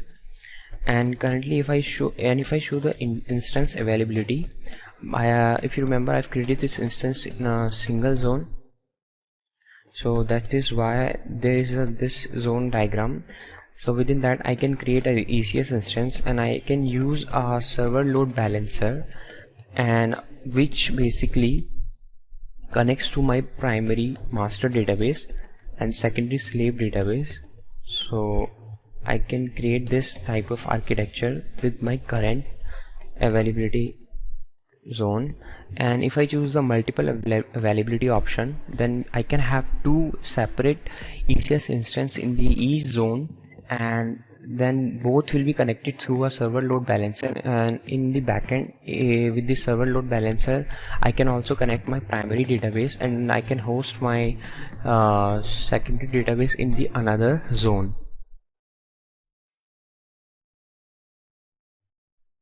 With the log management you can see the logs of your SQL, like SQL slow log summary, switch logs. So this is for the auditing purpose, and you can also see your parameters of the database, and you can edit those parameters also. And if I go to the monitoring and alarm, so it shows me the CPU and memory percentage usage. So you can see here the CPU usage percentage is only around 1.25%, and the disk space, and you can also see the disk space, IOPS, and the total connections which is, so you can see here number of active connection is 1 because I'm currently connected to my database. And you can also see the network traffic here, input and output. And you can also create a database proxy. So with the database proxy, so you can secure your connection, you can secure your whole connection through this, but it will charge you. So but you can see here the paid features are currently offered at 100% discount. So within this with the current offer it is it is available for free for the current offer. And there are multiple various database proxy you can create, like transparent switch, read write splitting, and persistence connection, brute force attack protection. So here and also in the databases we can create a backup of this database. So you can choose between the physical and logical. If I click on physical and click on OK, within the backup and recovery, after you can see here my database backup has been created, and I can also download this backup. So this is the basic introduction about the Alphaa-DB for RDS. So you can create lots of things from the console, like you can create an account, you can create a database, you can set up the connection options, you can create a proxy also, and you can view the monitoring and alarms, you can configure the security groups and whitelisting, and you can also see the instance availability. You can basically switch the master slave node. So if you have a multiple zone, and you can also see the log management for auditing purpose, and also create a backup and recovery by yourself, and you can also edit the parameters. So there are lots of things you can do with the RDS. So I think you have a basic understanding of the RDS instance in the Alibaba Cloud. So thank you so much. So go ahead and practice on it. So, and one more thing, basically if you create the Alibaba database, basically if you create the Alphaa-DB for RDS using the free trial, it will create the database into the classic network. So actually I've done that already. If I do it again,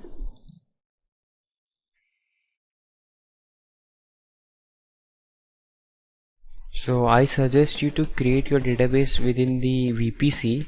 It will charge you, but the price is in cents, so it is too less. So it is too cheap. You can create a instance using a billing method of pay as you go, and you will be charged hourly. Then after an hour you can delete your instance. But remember one thing, that if you delete your instance within an hour, then you will charge for a full hour. When basically it means when you create an instance, you will be charged for the whole 1 hour. So you can delete your instance after a few minutes of creation also, but you will be charged. So you can see if I after I click on try now, it gives me a system error because I've already created my instance and I cannot delete that. If I click on more, you can see there is no option to delete it, but I can delete my instance which I've created using the billing method of pay as you go. I can click on more, okay, and release the instance. And if I click on refresh, so my instance has been deleted, but I'll be charged for a full hour. So thank you. I'll see you guys in the next video. Hello guys, in this video we are going to look into the object storage offering of the Alibaba Cloud. Basically the object storage is similar to the S3 service of AWS. If I go to the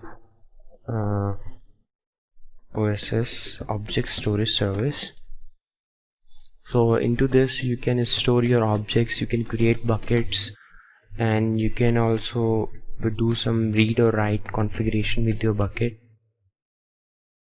So if I go to the Alibaba free trial, so within the free trial, so if I click on try now, so you can see here I have received a $5 coupon for the object storage bucket. So now I have a $5 coupon for my OSS bucket, and similarly we can also choose the other services. Okay, from here I'll create a bucket. So your bucket name must be unique. So like if I create a bucket like Alibaba, so you can see this bucket is already taken. If I do Alibaba Cloud 1. Okay, this bucket is available. I'm going to create this bucket within the Singapore region, and there are three types of storage class: standard storage, infrequent access storage, and archive storage. Okay, so you can see here, in standard storage you receive high reliability, high availability, high performance, frequent access features, and with infrequent access storage you get the long-term storage, infrequent access, lower storage price. So basically, if you are accessing a data which is stored in the infrequent access storage, then there will be some little amount of delay, and basically it is suitable for the long-term storage. And basically standard storage give us the 99.99 SLA, and infrequent access give us the 99.95 SLA. So if I click on archive storage, so you can see here it is a long-term storage, almost no access, or lowest storage price. So if you are storing some objects in the archive storage like database backups, and if you want to access those backups, then it will take around 3 to 5 hours. So you cannot access the data within the archive storage within the few seconds or few minutes. It will take some hours. And for the access control list, you can create this bucket private, public, or public read write. So currently I'll create this bucket in private access control list. I'll click on OK. So this bucket is creating. Okay, my bucket has been created. It is an archive storage bucket, so I'll create another bucket, and it will be a standard storage. I'll name this as Alibaba Cloud 111.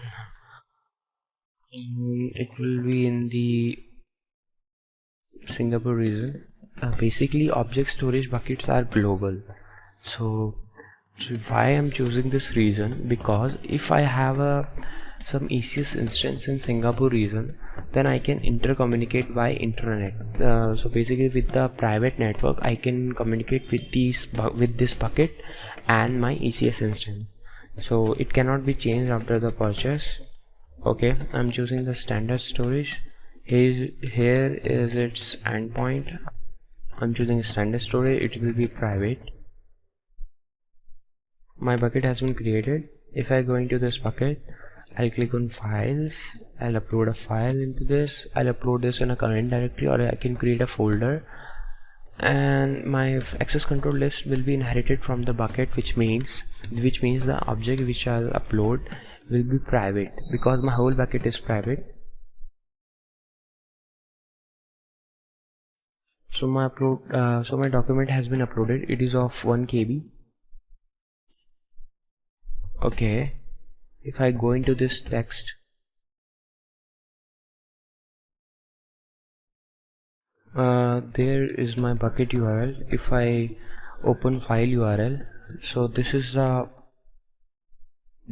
text which is inside my file. So you can see this is a very long name, and I can also set the access control list for this file also. So I can make this file as public read write, and I'll click on OK. You can see now I have a shorter URL. So this file is accessible. That previous link was a private link, and now I can share this URL with everyone. So my bucket is private, but within my bucket my object is public. So I can also do some basic settings, like I can edit my bucket access control list to public read. And click on save, and I can also serve a static page from this bucket, and I can enable the logs, life cycle. So basically, with the help of life cycle, first let me upload some files within my bucket. I'll go to the overview. I'll create a new file as index.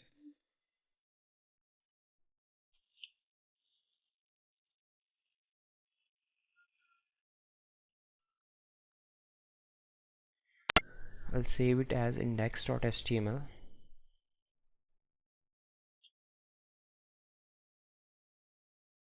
Okay, now I'll upload this file within my bucket, within my standard storage bucket. I'll click on upload.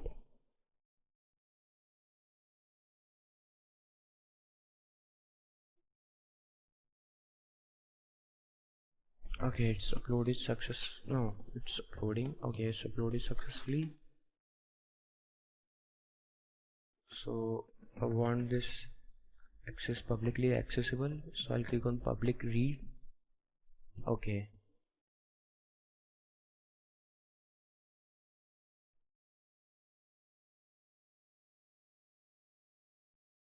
my file has a hello world. And if I go to the basic setting, I can set up a static page. Default home page will be the index.html. Okay,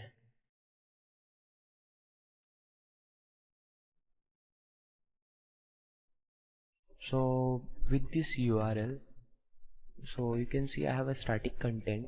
So if I go to this URL, I can access my index.html with this file, with this URL. And for the domain names, I can bind this with a user domain. So suppose if I purchase a demo.com, so if I ping that into the Google, and I can access my then I can access my hello world file, index.html file. With the image processing, you can process your image like you can resize image, you can add watermarks, you can do something like image sharpening, image quality. These are the few things you can do from the image processing of object storage. So this is not a real-time data, it might take 2 to 3 hours, so it is written here. So this is why it is not showing the storage used and traffic this month. So what I'll do, I'll delete this bucket. So okay, before you delete a bucket, you have to delete its objects. I'll go to the files, select all the files and click on delete. Okay, now I can delete my bucket also. My bucket has been deleted. Similarly, I'll do it with the archive storage bucket. I'll click on delete bucket. So this was the basic overview of the object storage bucket. You can do many more things with this. You can make enable the cross region replication. So I just want to show you one more thing. We can also create a life cycle management policy. If I create a Alibaba Cloud 11, okay, life cycle. I'm naming it as Alibaba Cloud Lifecycle. I'll create this in the Singapore region. It will be standard storage, and click on OK. If I go into this bucket and I'll go to the basic setting, if I go to the life cycle, I'll edit this. I'll create a rule, so its status will be enable match by prefix. And apply this to bucket. So my whole so I'm creating this rule for my whole bucket, and here I can specify the rule.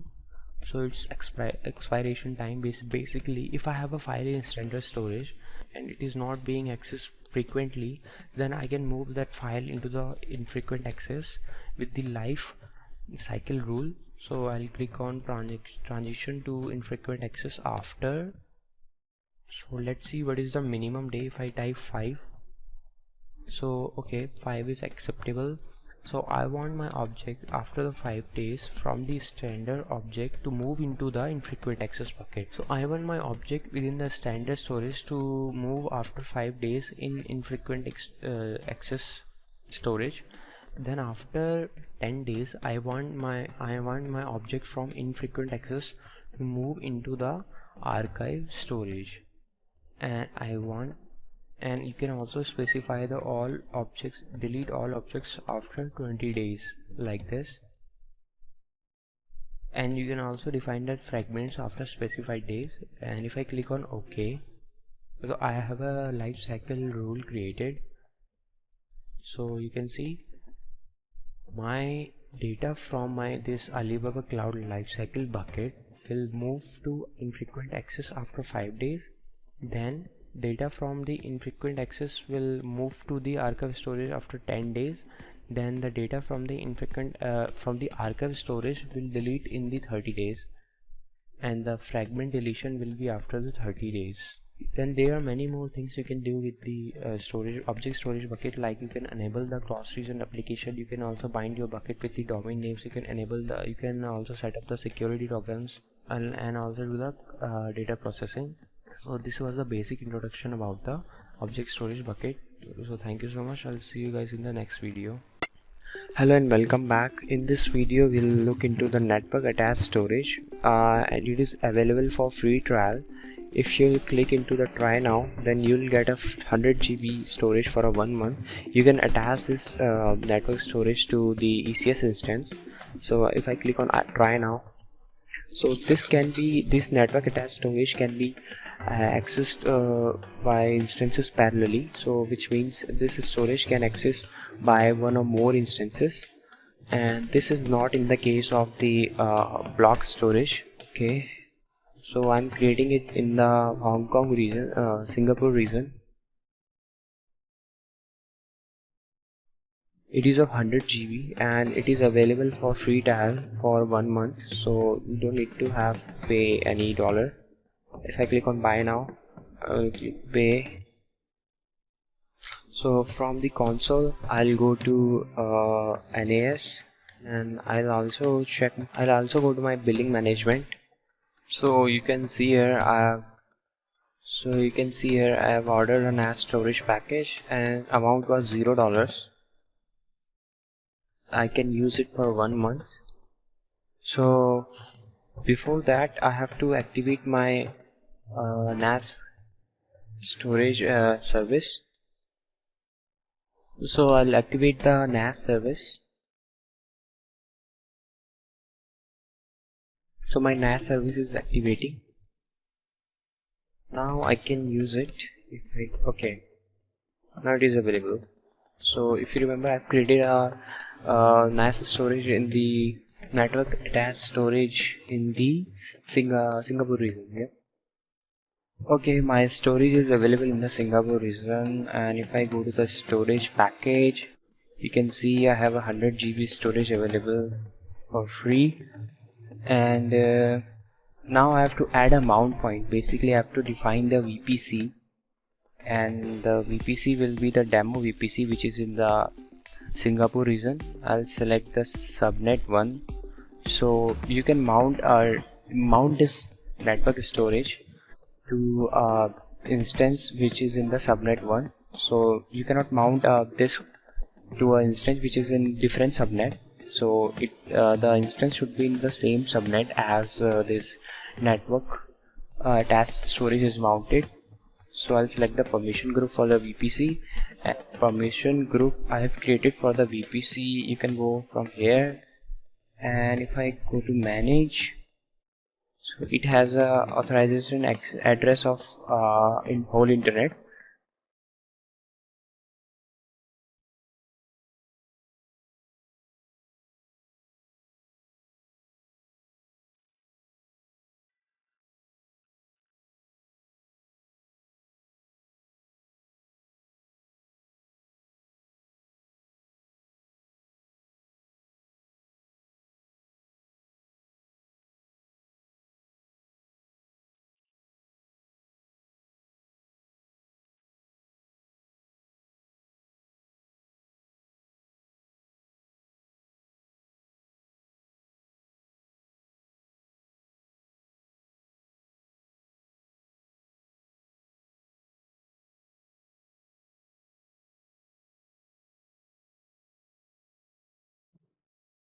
So, and it has a read-write permission. My VPC has a read-write permission.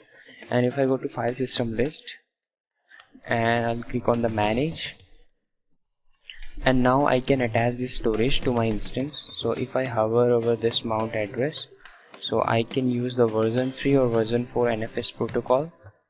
For that I have to log in into my ECS instance. So this is the subnet 1. Now I'll SSH into my instance, and I'll mount my network storage to my instance, which is in the Singapore region in subnet 1. So my instance and storage are in the same subnet, so I'll be able to mount it. I'll specify the private key and I'll increase the font size so that mount command will be visible to you. Okay, currently I don't have any storage of 100 GB available, so this is the system storage available. And if I go to NAS console, I have to use this mount command, but before that you have to install the apt-get NFS common package. I've already installed it, so it is already available. So this is a mandatory package you need to install. Then after that you need to run the version 3 or version 4 command of NFS. So by default it is mounting. Okay, sorry. By default it is mounting in the /mnt directory in this server, which is already created. If I show you cd-mnt, this directory is available already, and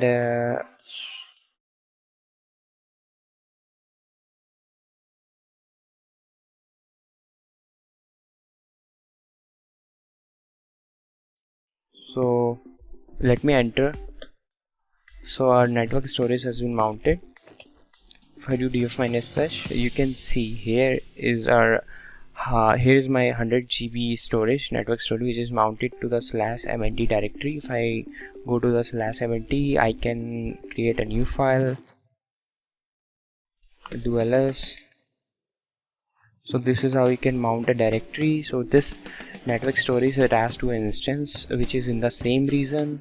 So you just need to remember this thing. For network access storage, your instance and storage must be in the same subnet. Then you can attach your storage to an instance, and you can attach this storage to another instance also.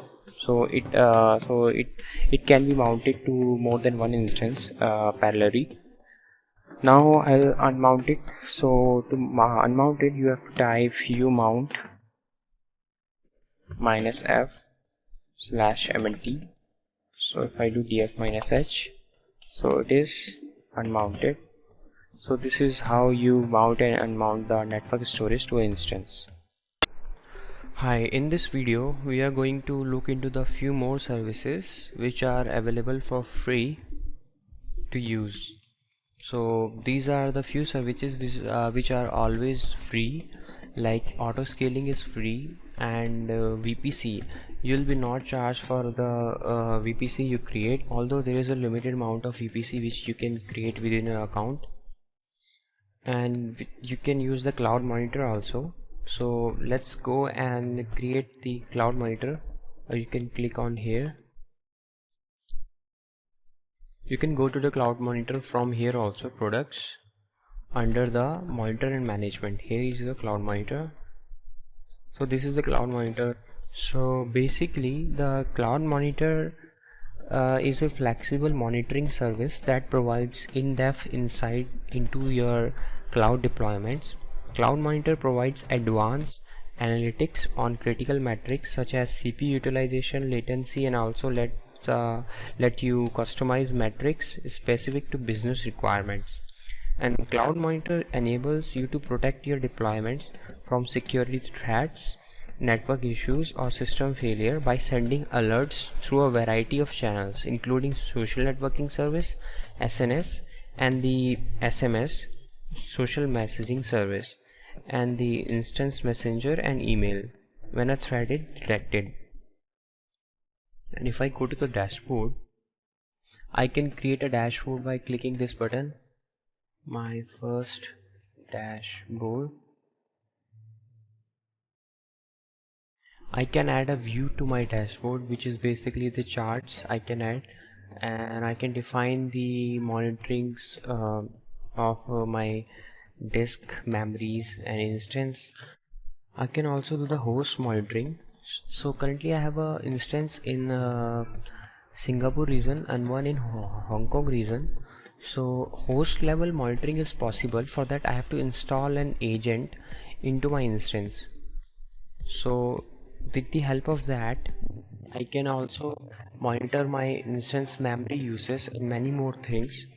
So with the AWS, this host monitoring is done by the user, and you have to manually install a agent into your instance. So the best thing about the Alibaba is that they provide you that feature through the console. You can install an agent by just clicking a click to install button. And if I go to the event monitoring, so it basically records the events detail, like the if I do SSH into my instance, so the operation will be the SSH. And there is also a site monitoring, like you can monitor the site in which your instance is created. And there are cloud service monitoring for the specific resources like Alphaa-DB for RDS, like object storage service. Here you have monitoring for your object storage service, like how much what is the put time, what is the get time, and internet outbound traffic storage size in KB. And you can see the bucket list also. There are a few more services within the cloud service monitoring, you can explore that. And if I go to the host monitoring, so my agent is running, my host monitoring agent is running in the instance within the Singapore region. I can create the monitoring charts and alarm rules. I can also create an application group, like I can create a monitoring for a specific user also. Currently I have only one user account, so I can add that. I can create the alarm template for the ECS and for the RDS and other services also. Then basically I have to define the instance name, and I can basically type the instance name that starts with something like demo, and it will collect the metrics for that for that instance. And one more service you can use for the auditing purpose is Action Trail, which is similar to the AWS Cloud Trail, through which you can view the API logging information, or you can audit the your account logging information. So like username, event types, resource type.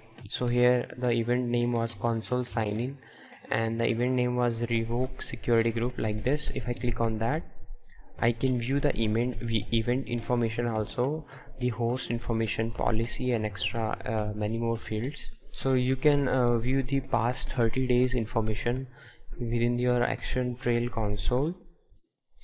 And with the key management service, you can create, delete, manage encryption key with the KMS service of Alibaba Cloud. So it is a secure and easy to use service to create, control, manage encryption key used to secure your data.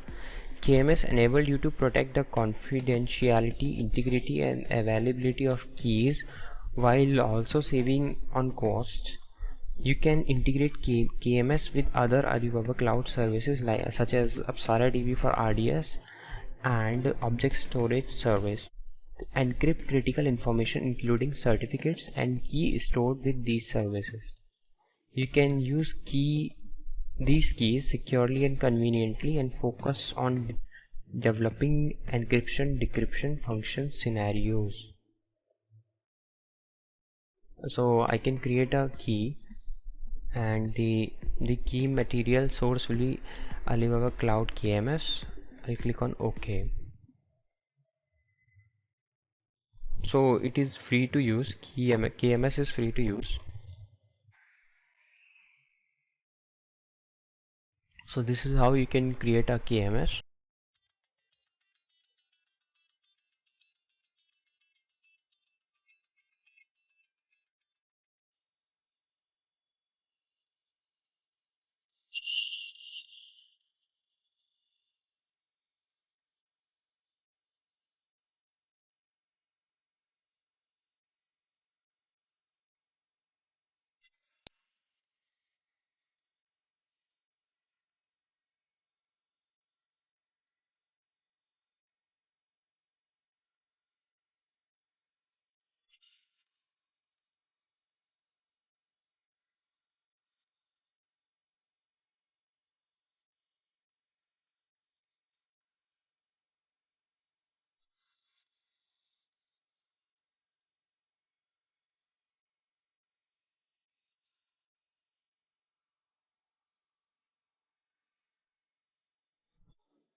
Now we are going to create an orchestration.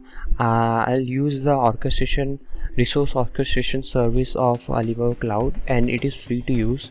If you go to the Elastic Computing, under that you will find the resource orchestration service. It is similar to the CloudFormation of AWS. Basically, you are creating your services using the JSON or YAML file. With the resource orchestration service, it provides developer and system managers with a simple method to create and manage their Alibaba Cloud resources. Through ROS, you can use text files in JSON format to define any required Alibaba Cloud resources, dependencies between resources, and configuration details. ROS offers a template for resource aggregation and blueprint architecture that can be used as code for development, testing, and version control. Templates can be used to deliver Alibaba Cloud resources and system architectures. Based on the template, API, and SDK, you can then conveniently manage your Alibaba Cloud resources by code. ROS is free for the Alibaba Cloud users, so you can create a new stack. So there are by default there are sample templates which you can use. Like there is a template for the Jenkins and the WordPress, PHPMyAdmin, and many more. So I'll create a simple template for the storage. I'll click on preview. So you can see this is a JSON format document. Inside that you have a few parameters. So you have to specify the bucket name. So I'll click on create stack. I'll create it in Singapore region. I'll click on next. I can also edit these details also. Now I have to specify the stack name. Creation time, I'll specify the minimum one, and I have to choose the access control for this bucket. It will be the public read, and the bucket name will be the Alibaba Cloud 11111. Okay, if I go back, here we can see I have a reference of access control and bucket name, which I am specifying in the next step. So I'll click on create. So this ROS service will going to create a object storage bucket within few seconds. If I go back to the stack list, so my bucket name was Alibaba Cloud 1111. I'll go to the object storage. So here you can see my bucket has been created, 11111 Alibaba Cloud. This is how you can use the ROS service. Okay, now we'll look into the table store service of Alibaba Cloud. So if you go to the free trials, you can see within the storage you can try it for the free. You will receive a $19 coupon. If I click on try now,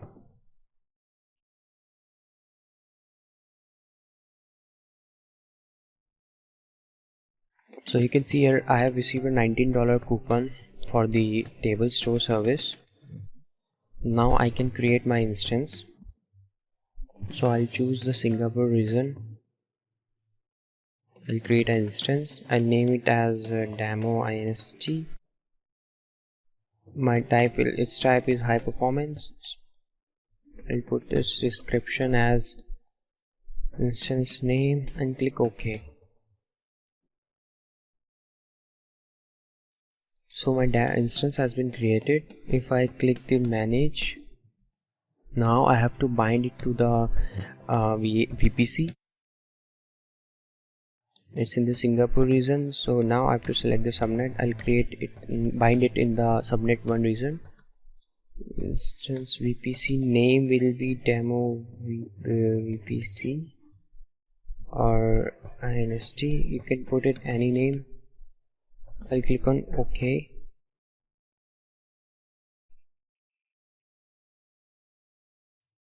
Now we can create a table. So basically this is a NoSQL database offering of Alibaba Cloud. I name it as my first table. You can specify the read throughput and write throughput. And for the primary key, I'll name it as ID. and I'll click on OK. So I've also created a table. This table has a primary key. I click on manage, and in this we can add the column on demand. I'll add a column. I'll specify value as a Mayank. Its data type will be string and the ID will be 1. I'll click on insert. So my data has been inserted, and this is telling me the version. And if I click on insert also, and I'll put its value as Mayank2, I'll click on insert. Again the version has been changed, and if I try to update this, you click OK, then again its version will also change. So I can also delete this data. If I delete this, so this has been deleted. So these are some basic tasks you can do with the table store. You can create more than one table, and you can access this through this URL within your application. So this was the basic demo about the table store. So with the table store you can create your NoSQL database server. Now I'll release this. So this was the okay, you cannot release this because there is a VPC that is bind with this server, so I have to unbind it first. Then now I can release this instance. So you have to delete the table also. Click on delete. But now finally I can release this server.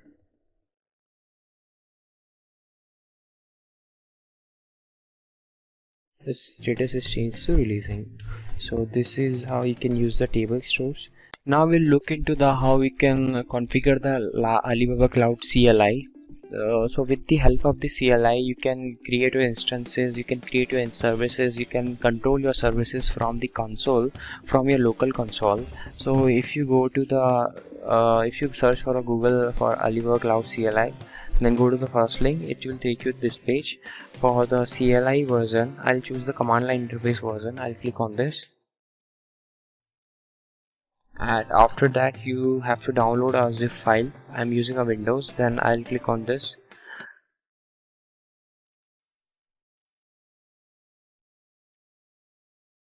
and I've already downloaded this file, so I'll cancel it. And if I go to my download, then I extract that file, and this is a leon.exe file. So I'll open a command line prompt.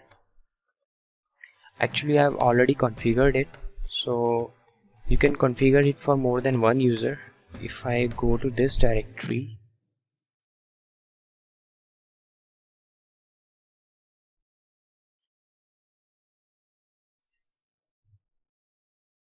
if I do a Leon configure, so you have to do the Leon configure. If you go to the official documentation, then these are the few steps you have to do. You need access key ID and secret access key. For that you have to create a user, you have to grant him a policy, and you have to define the reason ID and output format, which is by default, which is JSON, and the language which you want. And you can configure the multiple user profiles also. Currently I have a one user already created. If I do list, so it is recommended to disable your antivirus for few minutes. I'm using the worst. I'll disable it for 1 hour. Okay, I'll again type the Leon configure list. So I have two users. One is the one's status is invalid because I've did some configuration mistake, and another one is valid. For that I've created a secret access key and access key ID, and it is in the Singapore region. So I can create one more user. So I have created this before, but if you are using the first time, you can just click the Alibaba configure and enter. Then you have to specify the access key ID, secret access key, default reason ID, language, and it will then done. Here I've already done that. Now I can add one more user by using the Leon configure and have to specify the profile and the profile name. For that, I'll create a new user. I'll go to our RAM service, resource access management service. Now I'll create a new user and give him the administrator access so that he can access each and every service from the console. I'll name it as my Allian user. Display name will be Allian.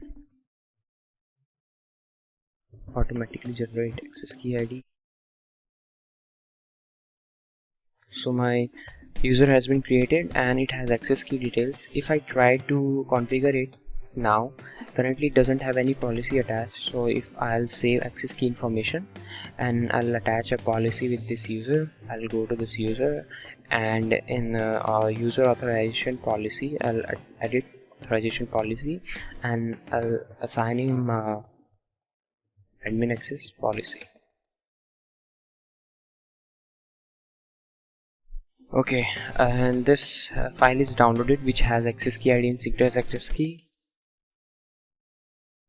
So you have to take care of this file because you cannot access the secret access key from the console.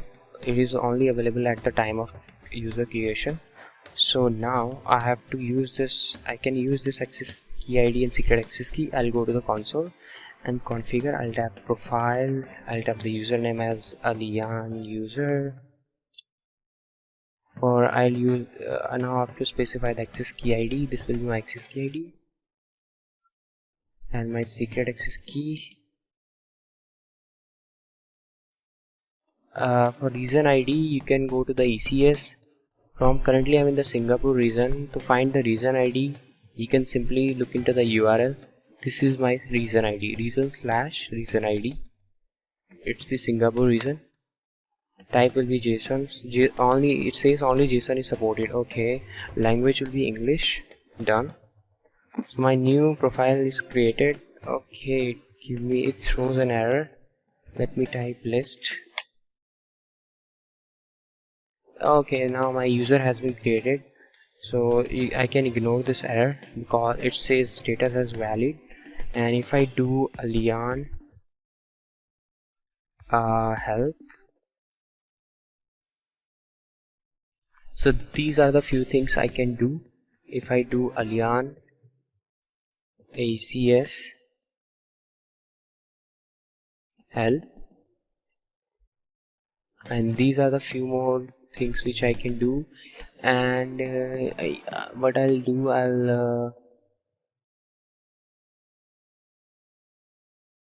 I'll create a key pair.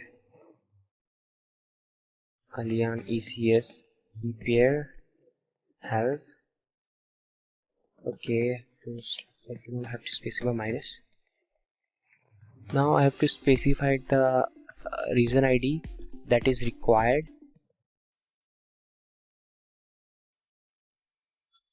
My region ID is AP Southeast 1.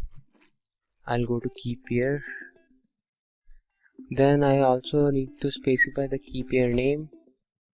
I'll name it as Mayank key pair and I'll enter.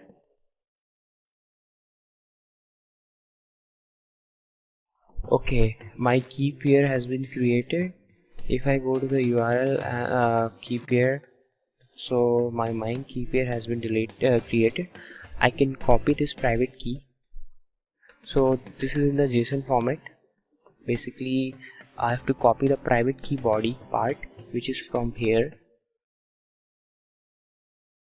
to here, and I can access my instance. So this is how you can configure your Alibaba Cloud CLI.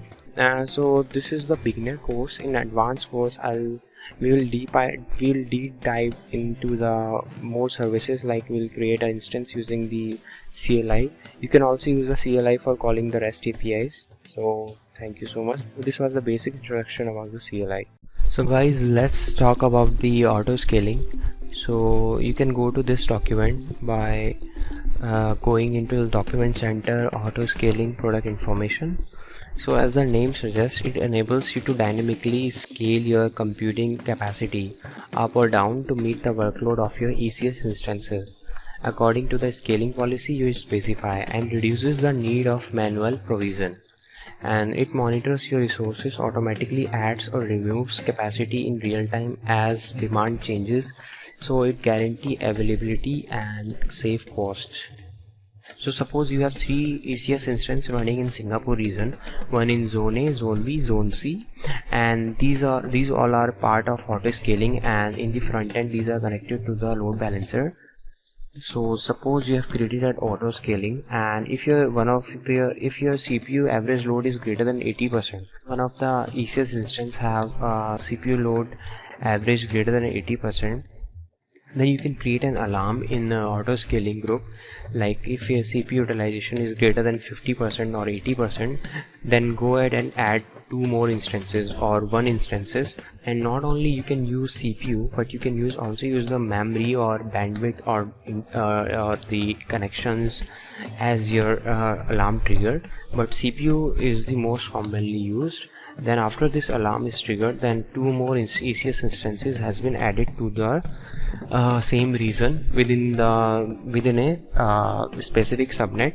So that might be possible that both instances are created within the same subnet or within the different subnet, and these 2 instances are automatically connected to the load balancer. So finally load balancer will have 5 instances in backend. Then if the average load of CPU is less than 30%, then again an alarm will trigger and it will remove the 2 new instances. You can also remove the old instances or new instances based on the auto scaling group configuration. So basically it is a dynamically scaling out and scaling in, so it is automatically replacing. If you want to access your auto scaling, you can go to the Alibaba Cloud Console and you go to the auto scaling. Okay, before closing this course I will do some cleanup. So I'll delete my some pay-as-you-go services. So I'll delete this instance and I'll release this. It has elastic IP, so I'll release now. Okay, I want to release this instance. So this instance has been deleted. If I go to the cloud disks, so its block storage is also deleted. It doesn't have any snapshot, is it? Yeah, it is also deleted. And if I go to the elastic IP and load balancer, so I don't need to delete a virtual private gateway which is free. Okay, my elastic IP address console has been opened, so it is available. So I'll delete this because it will incur me some charge. And one more thing, you can always see the monitoring of e-services from here. So if you'll go create an instance, then there will be a monitoring tab. By going to that tab, you will find this graph. If you click this graph, then you can find the monitoring like a bar chart and monitoring about your CPU utilization and many things. So I'll release this IP. So I don't have any elastic IP, and I'll delete this load balancer also. Although for load balancer I have $15 credit, but again I'll delete this. And you cannot delete few services like RDS and ECS which you have created using the free trial. So they are subscription based, so for them there is no release button. Okay, so my cleanup has been done. Okay, so I haven't told you about the China Connect and the Express Connect. Okay, so basically with these you can create a dedicated connection from your data center, from your on-premises data center to the Alibaba Cloud data center or the Alibaba Cloud provider data center. So if you want to create a private connection, if you don't want if you want to set up a dedicated connection, then you will use this service, and that is in the case of Express Connect, that is available for global. And you can also use the China Connect, So basically you can connect your data center to the Alibaba Cloud China data center for your dedicated connection, and it will give you the fast performance and better speed and a private intranet. Hello guys, so I've decided to create a demo lecture on auto scaling. So in this video we're gonna learn about how we can configure an auto scaling into our environment. For that, first of all, I'll create a new VPC within the Singapore region. Then I'll create my instance within that VPC. So I'm on my new account, so I'll go to the VPC. I'll create a VPC within the Singapore region. I'll name it as demo. I'll choose the first CIDR block, and I'll name my VC as sub1. It will be in zone A, and I'll create only zone A, and I'll create only one subnet within this VPC, and I'll click on OK. Okay, so my VPC has been created. Now I'll create a security group also, and I'll create a security group. I'll create a custom one. I'll name it as demo security group. Network type will be VPC. I'll create it within the Singapore region, so my VPC will be demo. I'll click on OK. Now I have to set the inbound rules, and I'll open the SSH and HTTP port, and I'll open this for whole world. Okay, so my networking has been set up. I'll go to the ECS console, and I'll create an instance. So I'll create an instance, and I'll show you if its CPU utilization is go above the 50%, then how we can use the auto scaling feature of Alibaba Cloud to create a one more instance or one or more instance. So I'll choose the pay as you go option, and I'll create it in a zone A because I have a subnet in zone A. So I'll choose the entry level instance type. Okay, I'll choose the Ubuntu image,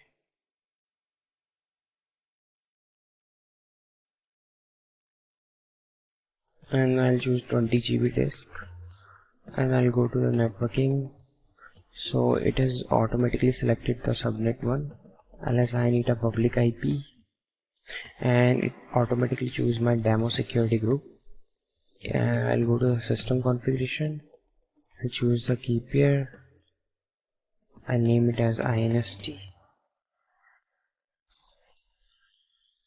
Okay, so here if you click on the advanced tab, so you can assign a RAM role to this instance. So if you remember in my RAM lecture, I've created a role for ECS so that it can access the RDS instance or object storage bucket. So you can assign a role to this instance if you want this instance to access any RDS or OSS bucket.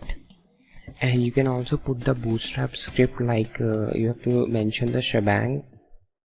If you are creating a Linux instance, then you can specify the apt-get command, like apt-get update. Then you can also install a Apache web server like that. So this is an advanced feature, you can do it. Next I'll go to the preview. I'll select terms of service. I'll create an instance. So my instance is activated, so it is in starting state. Okay, so now my instance is in running state. So these are the few steps which we are going to follow. So I've created an ECS instance.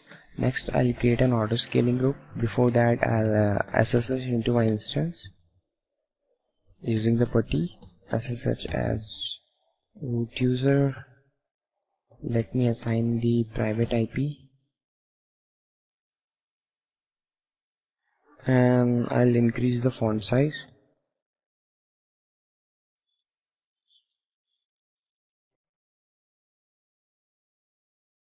Okay, so our instance is running. Next, I'll go to the auto scaling dashboard. First of all, I have to authorize this service. Next, I'll need to assign the permission of Allian ESS default role. I'll confirm the authorization policy. Now I can access my ESS console. Okay, so I'll create a scaling group. I'll name this as demo. So maximum number of instances allowed for scaling and minimum number of instances allowed for scaling. So I'll put the maximum as 2 and minimum as 1.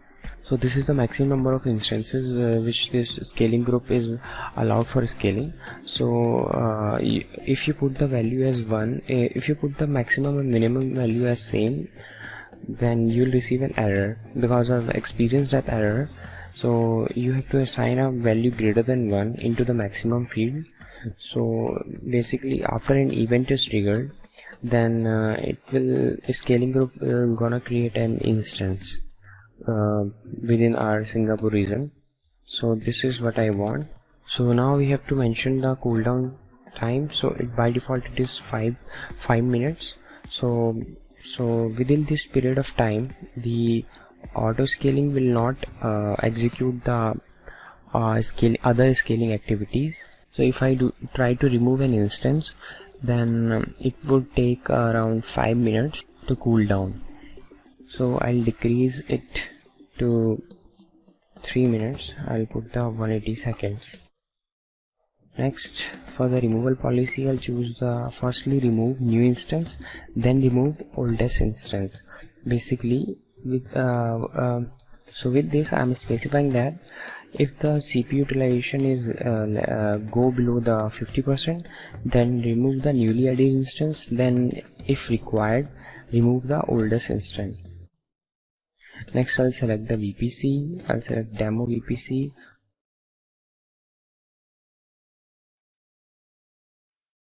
So I have only one subnet available, but it says scaling group supports selecting multiple vSwitches for scaling. So it is always better to select one or more. So it is always better to select one or more subnets. So multi-zone scaling policy will be a priority policy. Basically, with the help of this policy, if I have 2 subnets in a region, then first auto scaling will try to create an instance in subnet 1. If it fails, then it try to create an instance in subnet 2. And I can also specify the load balancer, but I haven't created any load balancer. So I'll give you a task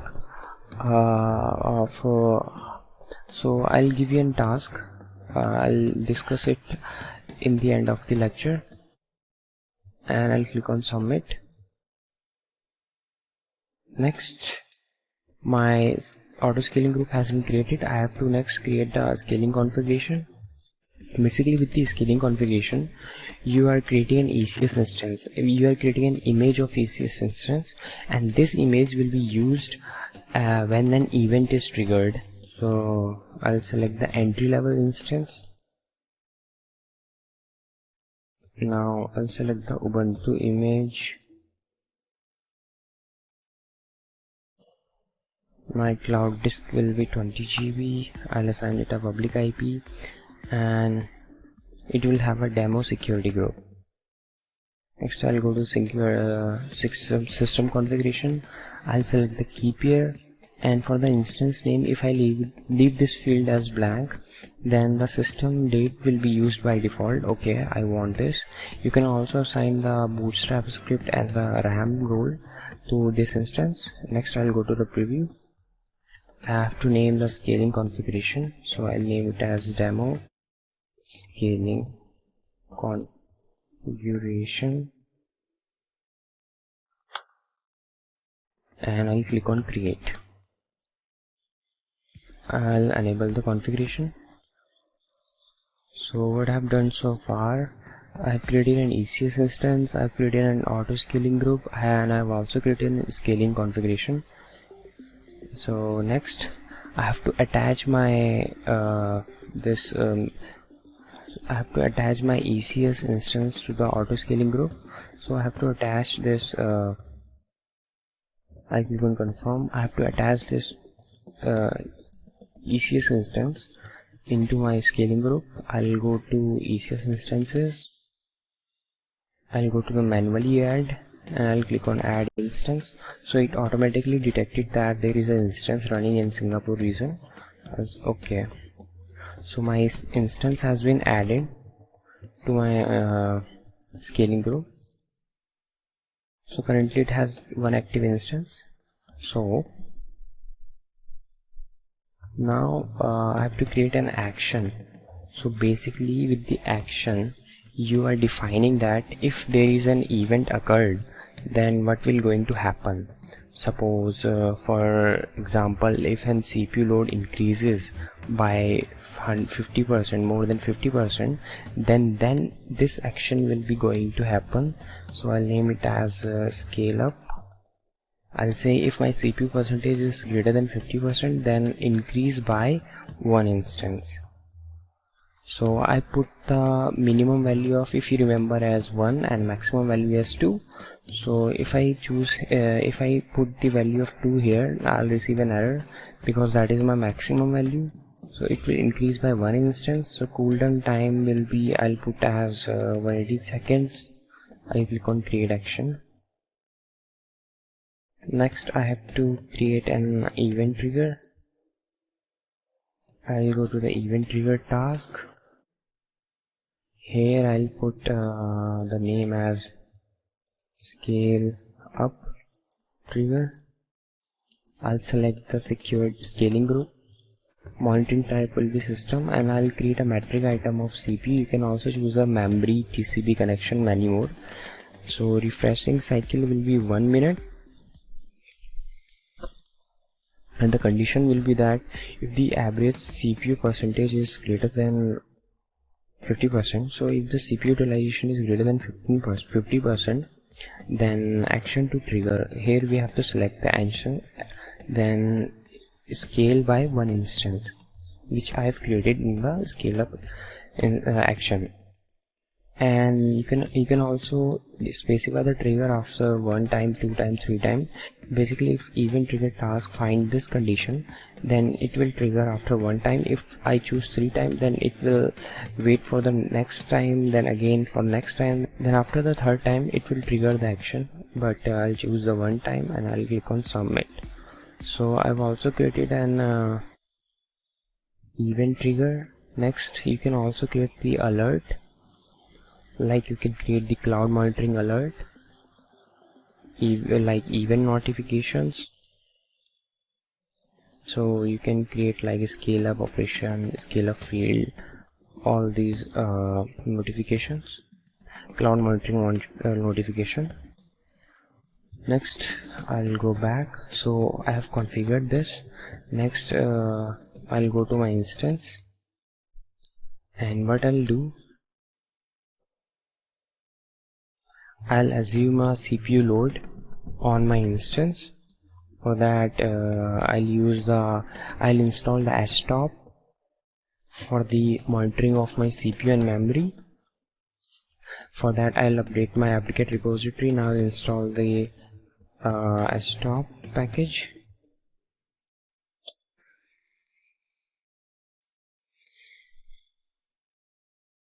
So it has been installed. If I clear this and type stop, then you can see currently the CPU utilization is 1%, memory utilization is 48 MB. And if I go back, and now what I'll do, I'll say yes into def/null.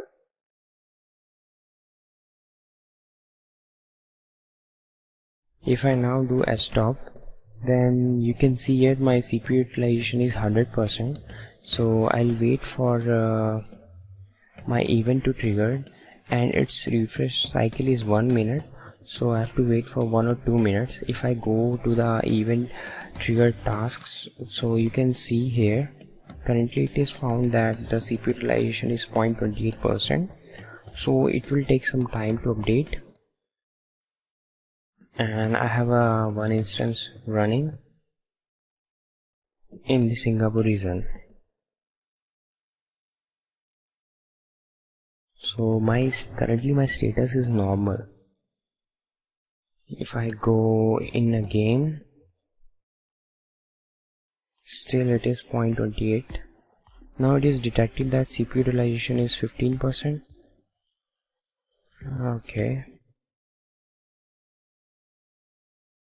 Still its status is normal. So once it detected that the utilization is greater than our specified trigger rule, which is 50%, then its status will change to the alarm. Oh, okay, now it detected the 73%. If I go back and I'll go to the scaling group, and you can monitor the scaling activities from the scaling activities tab,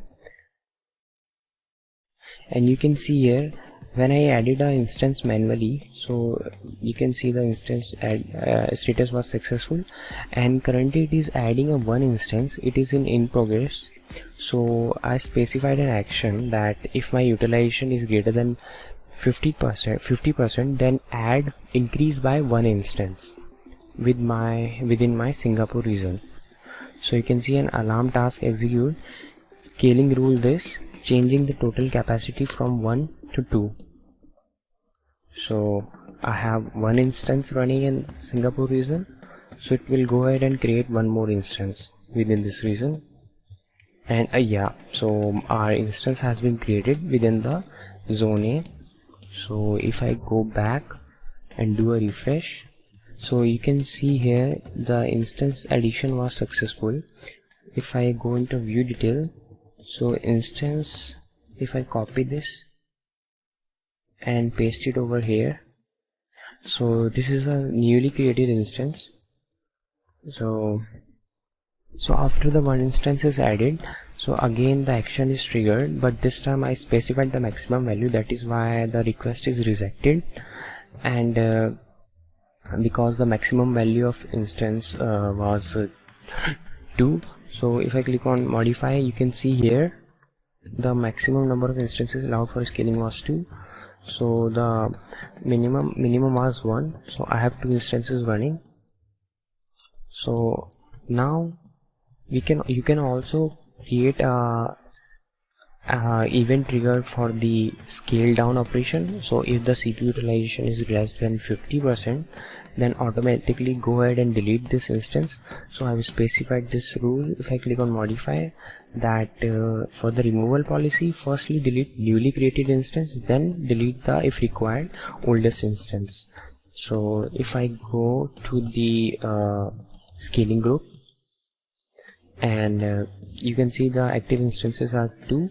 I'll go to the actions. I'll create a new action for the scale down, and I'll say change decrease by 1 instance, and the cooldown time I'll put as 3 minutes. I'll click on create action. So again I have to create a event triggered action. You can also create a scheduled task, but I'll create a event trigger task. I'll name it as scale down trigger, and I'll select my scaling group. I'll put the metric item as CPU, and for the condition I'll say if the CPU utilization is less than 50% and trigger after one time, then go ahead and do the scale down operation. I'll click on submit. So you can see scale up trigger is in alarm state, so it has gone ahead and triggered the action, and action has added a one instance. So after adding the one instance, again it is in alarm state. It again called the action, but the action has I specified that action can add only max to max one instance. So the next time, so its request was rejected. So if you go to scaling groups and you go to scaling activities, so the first request was accepted because the action has I specified that add only one instance. Then the second request was rejected because that is above our specified value. So within the action I specified the one instance. So if I put here 2, then it will throw an error because I have specified the maximum value as 2. and which will throw an error. Here you can see the maximum number of instances are specified as 2. So currently it has already 2 instances.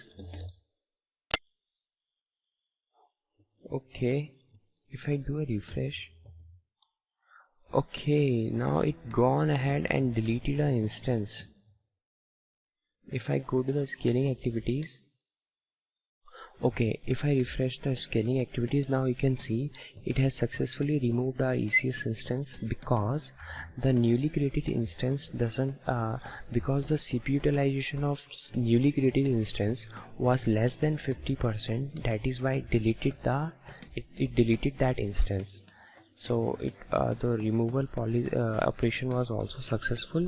So if I change this, where it is, if I modify this value to firstly filter oldest instance, then filter the newest instance, then for the event trigger task, first it will go to my oldest instance, which is this one. Then if it is found that the CPU utilization 100%, then it go ahead and delete my instance, the oldest instance. Then it go for the newly created instance, but I have specified the newly created instance first, then the oldest instance. That is why our newly created instance has been deleted. But if I specified the oldest first and newest last, then this instance must be deleted. So this is how you can configure a basic scaling auto scaling.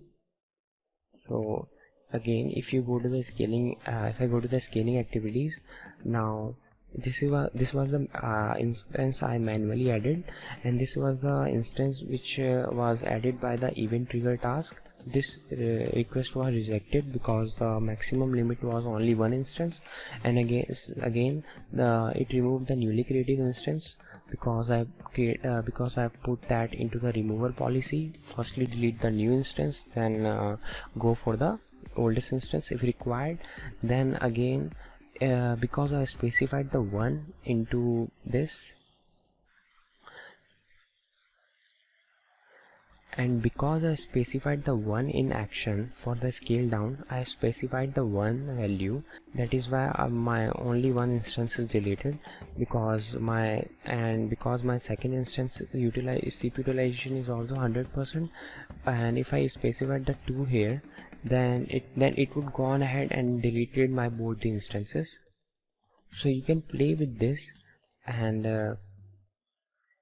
you can also attach a server load balancer to your auto scaling group.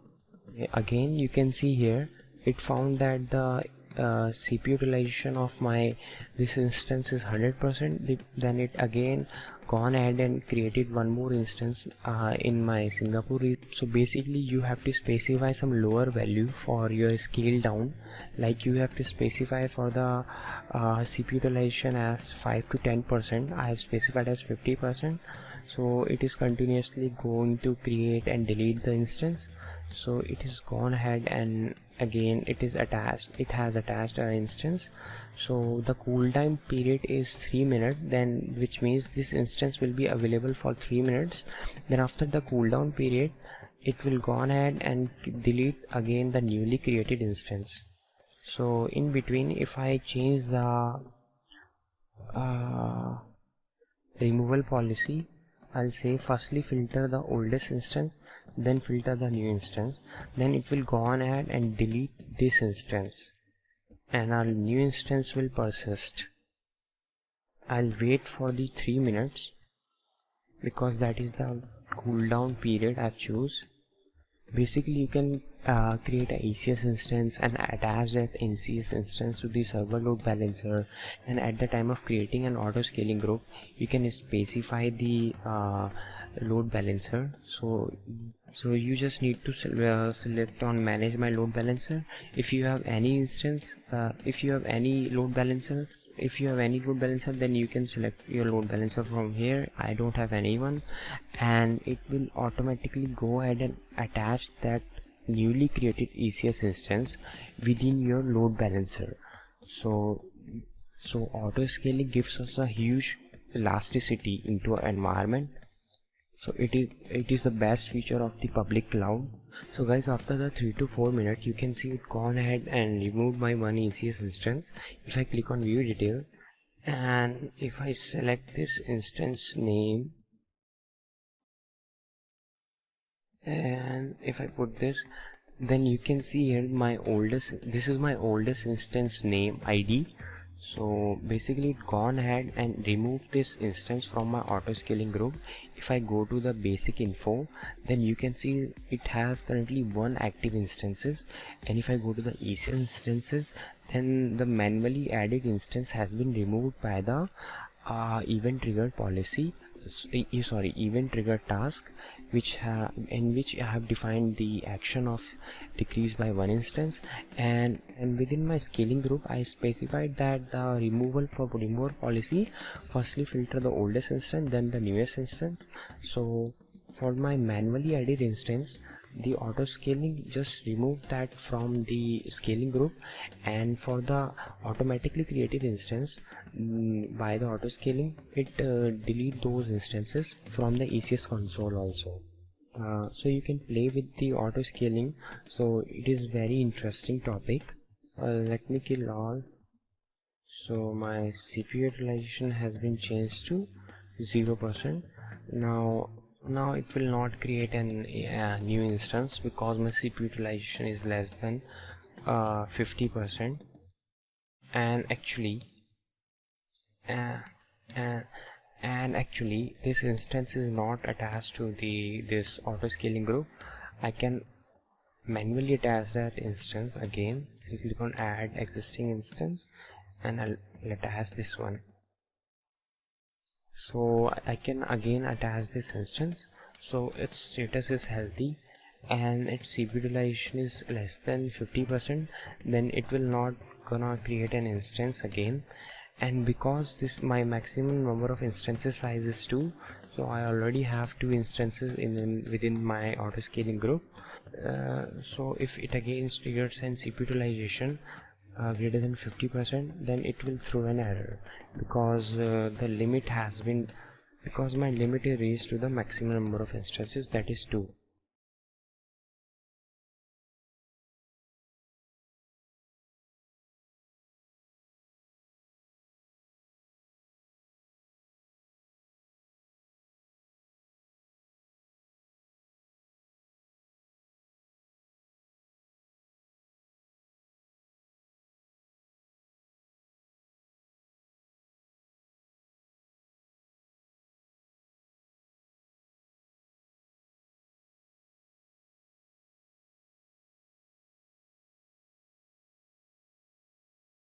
So you go ahead and play with the auto scaling service. So I hope this lecture has been informative for you. So I'll give you an assignment. You have to create an auto scaling, an ECS instance, and you have to also create an server load balancer, and I'll show you the steps how you can do that. I'll attach a document and I'll write down the steps how you can perform that, and then you have to basically go ahead and create it by yourself. So thank you so much. Hi, this video is the overview of a simple application server which is similar to the light sail of AWS. If I click into this service, it will take me to a new console. So with the help of simple application server, you can configure your server without specifying the network or storage. So it is a very easy process. So it is recommended for the small businesses. So here you can create a new server. If I click onto this, so it is not available for the free trial, I guess. If I go to Alibaba Cloud free trial,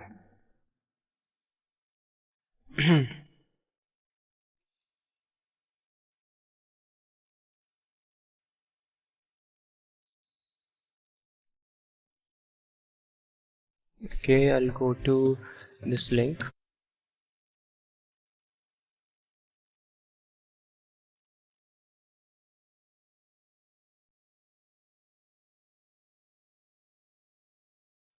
We will search for simple application. So there is no such thing as simple application server. You can only use the ECS. but we can have an overview of this. So with this, you can basically, it is available in the 3 regions only, in Frankfurt, Sydney and Silicon Valley in US. So with the image, you can select the image of like window WordPress which is already configured. So these are already configured, you can choose any of one of them, or you can simply choose the OS image only. And next you will go to the install instance plan. You need to select one of these. So minimum plan is of $4.5 per month, you will have 1 core, 500 MB RAM and SSD of 20 GB, and you can subscribe it for the 1 month. This is the minimum, so there is no pay as you go option.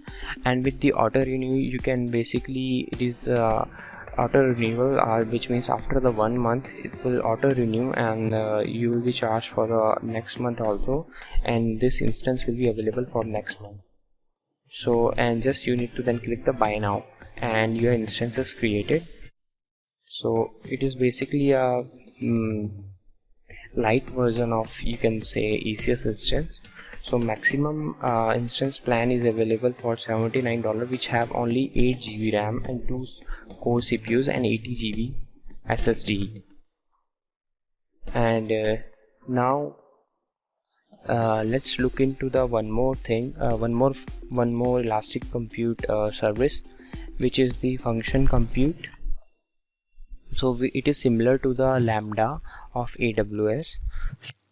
So the function compute is hosted and serverless running environment that takes away the need to manage infrastructure such as servers and enable developer to focus on writing and uploading code. So basically you don't need to require a server to run this function compute. And this Alibaba Cloud Function Compute is an event-driven, so serverless computing platform that enables developer to build and deploy their services without the need to manage any infrastructure. And it seamlessly handles the resource management, auto scaling, load balances, so you can focus on your business logic and increase your development velocity. You can set up various event sources from other Alibaba services to automatically trigger your code to run. And the best part is you only pay for the resources your code actually consumes to nearest 100 milliseconds.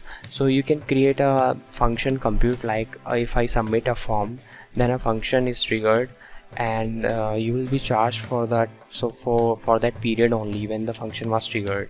So you don't require a server. For you can enable this service, and it is available for the free trial also. And if I go to this page and click on elastic compute, so it is available for 1 million API calls, and the free trial has no expiration date, so it is available for 1 year.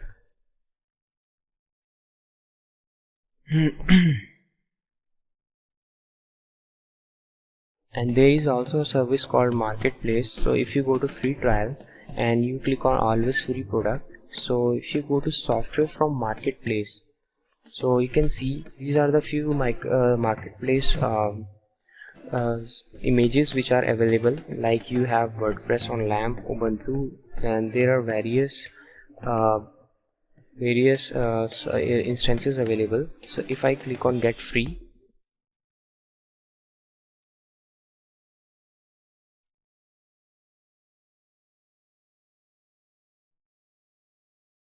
so this WordPress image is available, and it will charge me around $0 because it is available for free. And if I click on choose plan, and currently this is offered by a seller called Infinity Global Solutions. So you can upload your images into the marketplace also. Okay, so here is the thing. The image is available for free, but if I click on pay as you go, so, and if I click on entry level instance, and this okay, this will be created in Singapore region. So basically, so here you can see marketplace image fee is $0, but the instance fee is around 0.01 cents. So the image price is free, but the instance price is will be charged. So this is, so only the image is available for free, but if you create an instance using this image, then you will be charged for an hour. So you can find many images within the marketplace. These are available for free and you can use them. Hi, recently I received a mail regarding the Alibaba Cloud Award. So I've received this award after clearing the 3 Clouder certifications. So this is my Alibaba Cloud Award certification, and it is given to the top 50 people who have passed all 3 Alibaba Cloud certification. So these certifications were available for free at the time of Alibaba Cloud Academy launch event. So at the time of launch event, I received a $30 coupon and my rank was 17 out of 50. So basically with the Alibaba Cloud Specialist certification, you can go to the Alibaba Cloud certification page, and there are the Clouder certification and the professional certifications. So for the Clouder certification, they are for the specific service, for like specific service like ECS, RDS, OSS, and there are professional certifications like Alibaba Cloud Computing Associate, Security Associate, and Big Data Associate. So this I hope this course will help you for the Cloud Computing Associate exam. So I just wanted to show you what I have achieved, and I've also received a $100 coupon after I received this certificate. So currently Alibaba offers many more prizes, like they offers the MVP prize, which is the most valuable professional award, and if you expand their community, then they will give you a few dollars which you can use with the Alibaba Cloud account. So with the Alibaba Cloud you will have a great opportunity.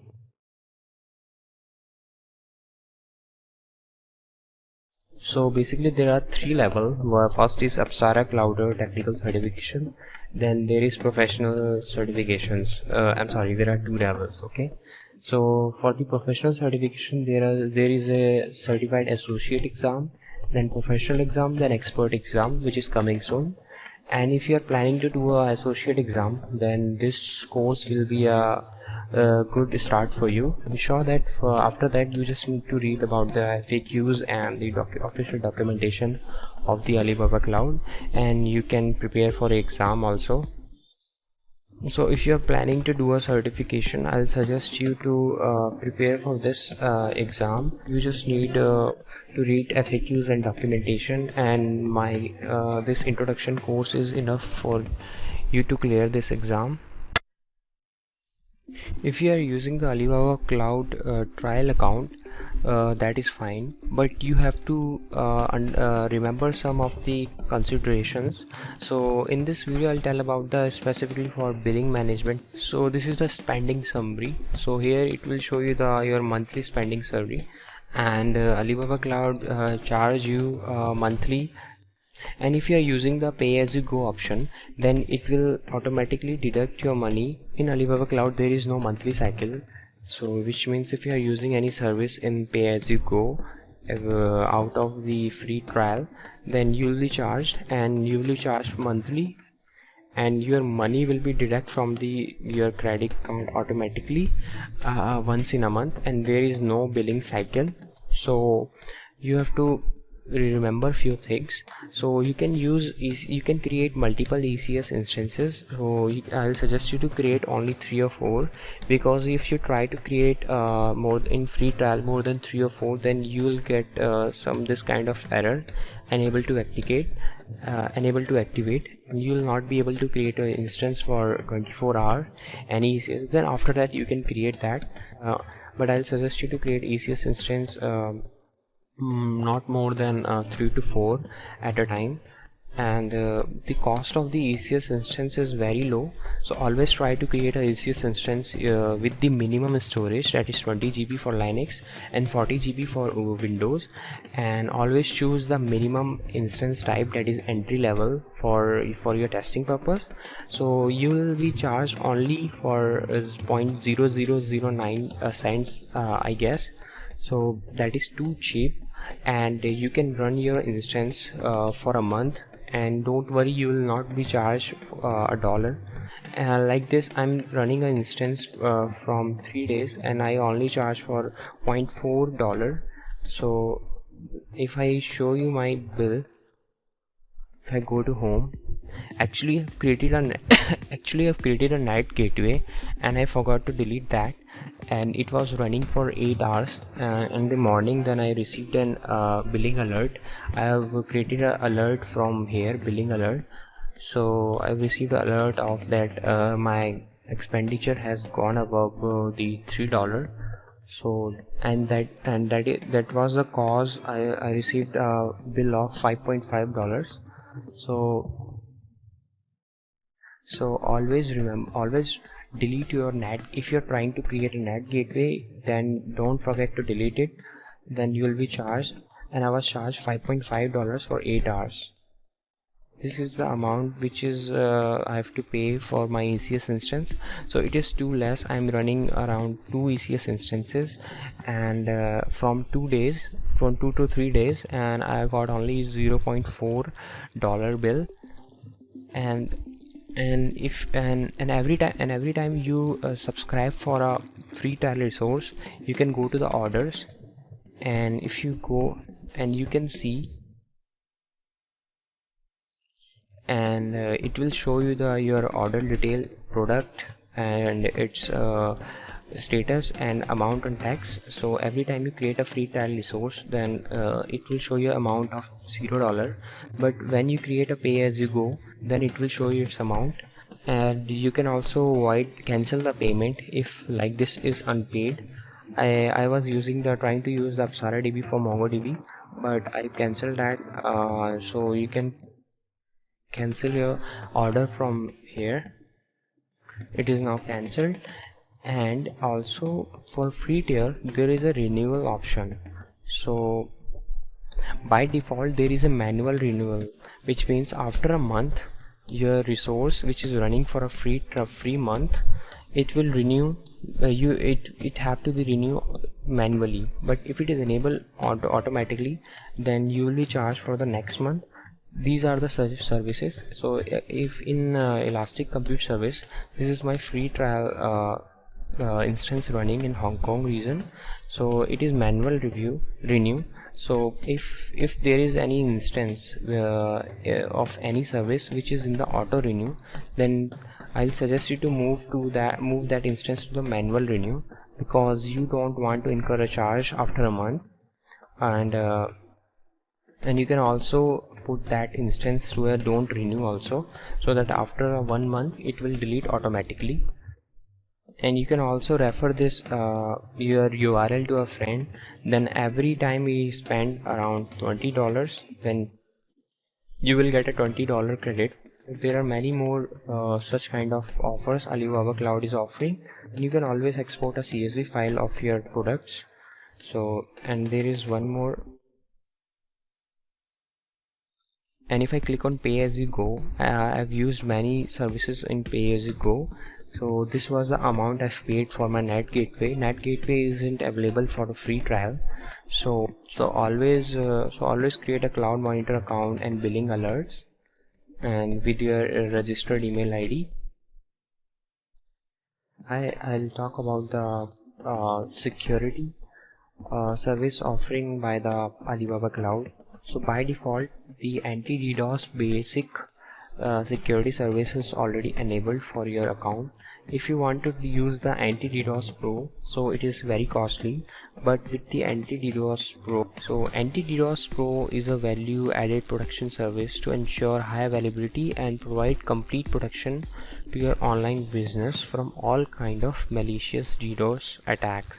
So if you are running an e-commerce website, then Alibaba suggests you to enable this anti-DDoS Pro service. And the product also ensures there's the elimination of single point of failure from real-time DDoS attack, HTTP flood attacks, empty connection attacks, and slow connection attacks, and other web application attacks. And it is recommended for large enterprise website and applications, specifically those have online payments.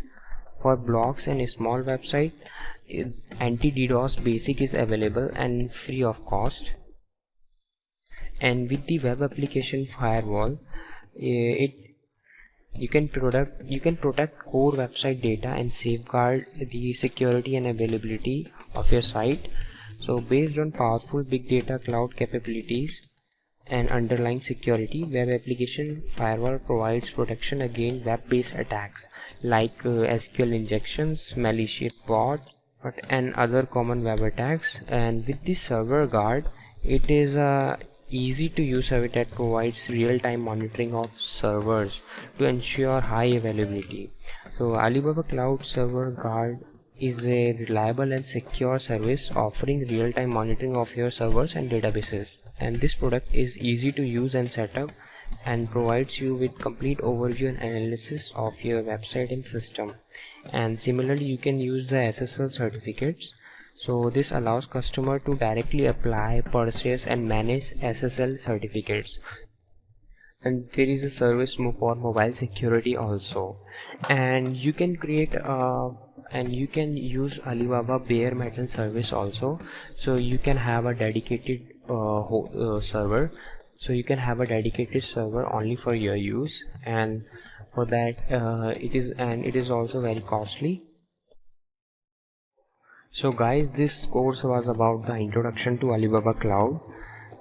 So in future I'll be creating an advanced course in that we'll discuss about some of the important services like function compute, auto scaling, and memcache, and a few of the application service, and the NAT gateway, how we can create a private subnet and access it through the NAT gateway.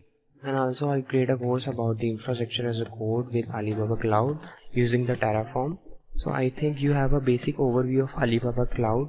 You can start your journey with the Alibaba Cloud.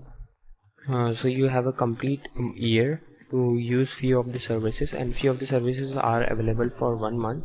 So the pricing is very cheap for the ECS instances. You can use it for a pay-as-you-go subscription plan. So I hope this course has been informative for you.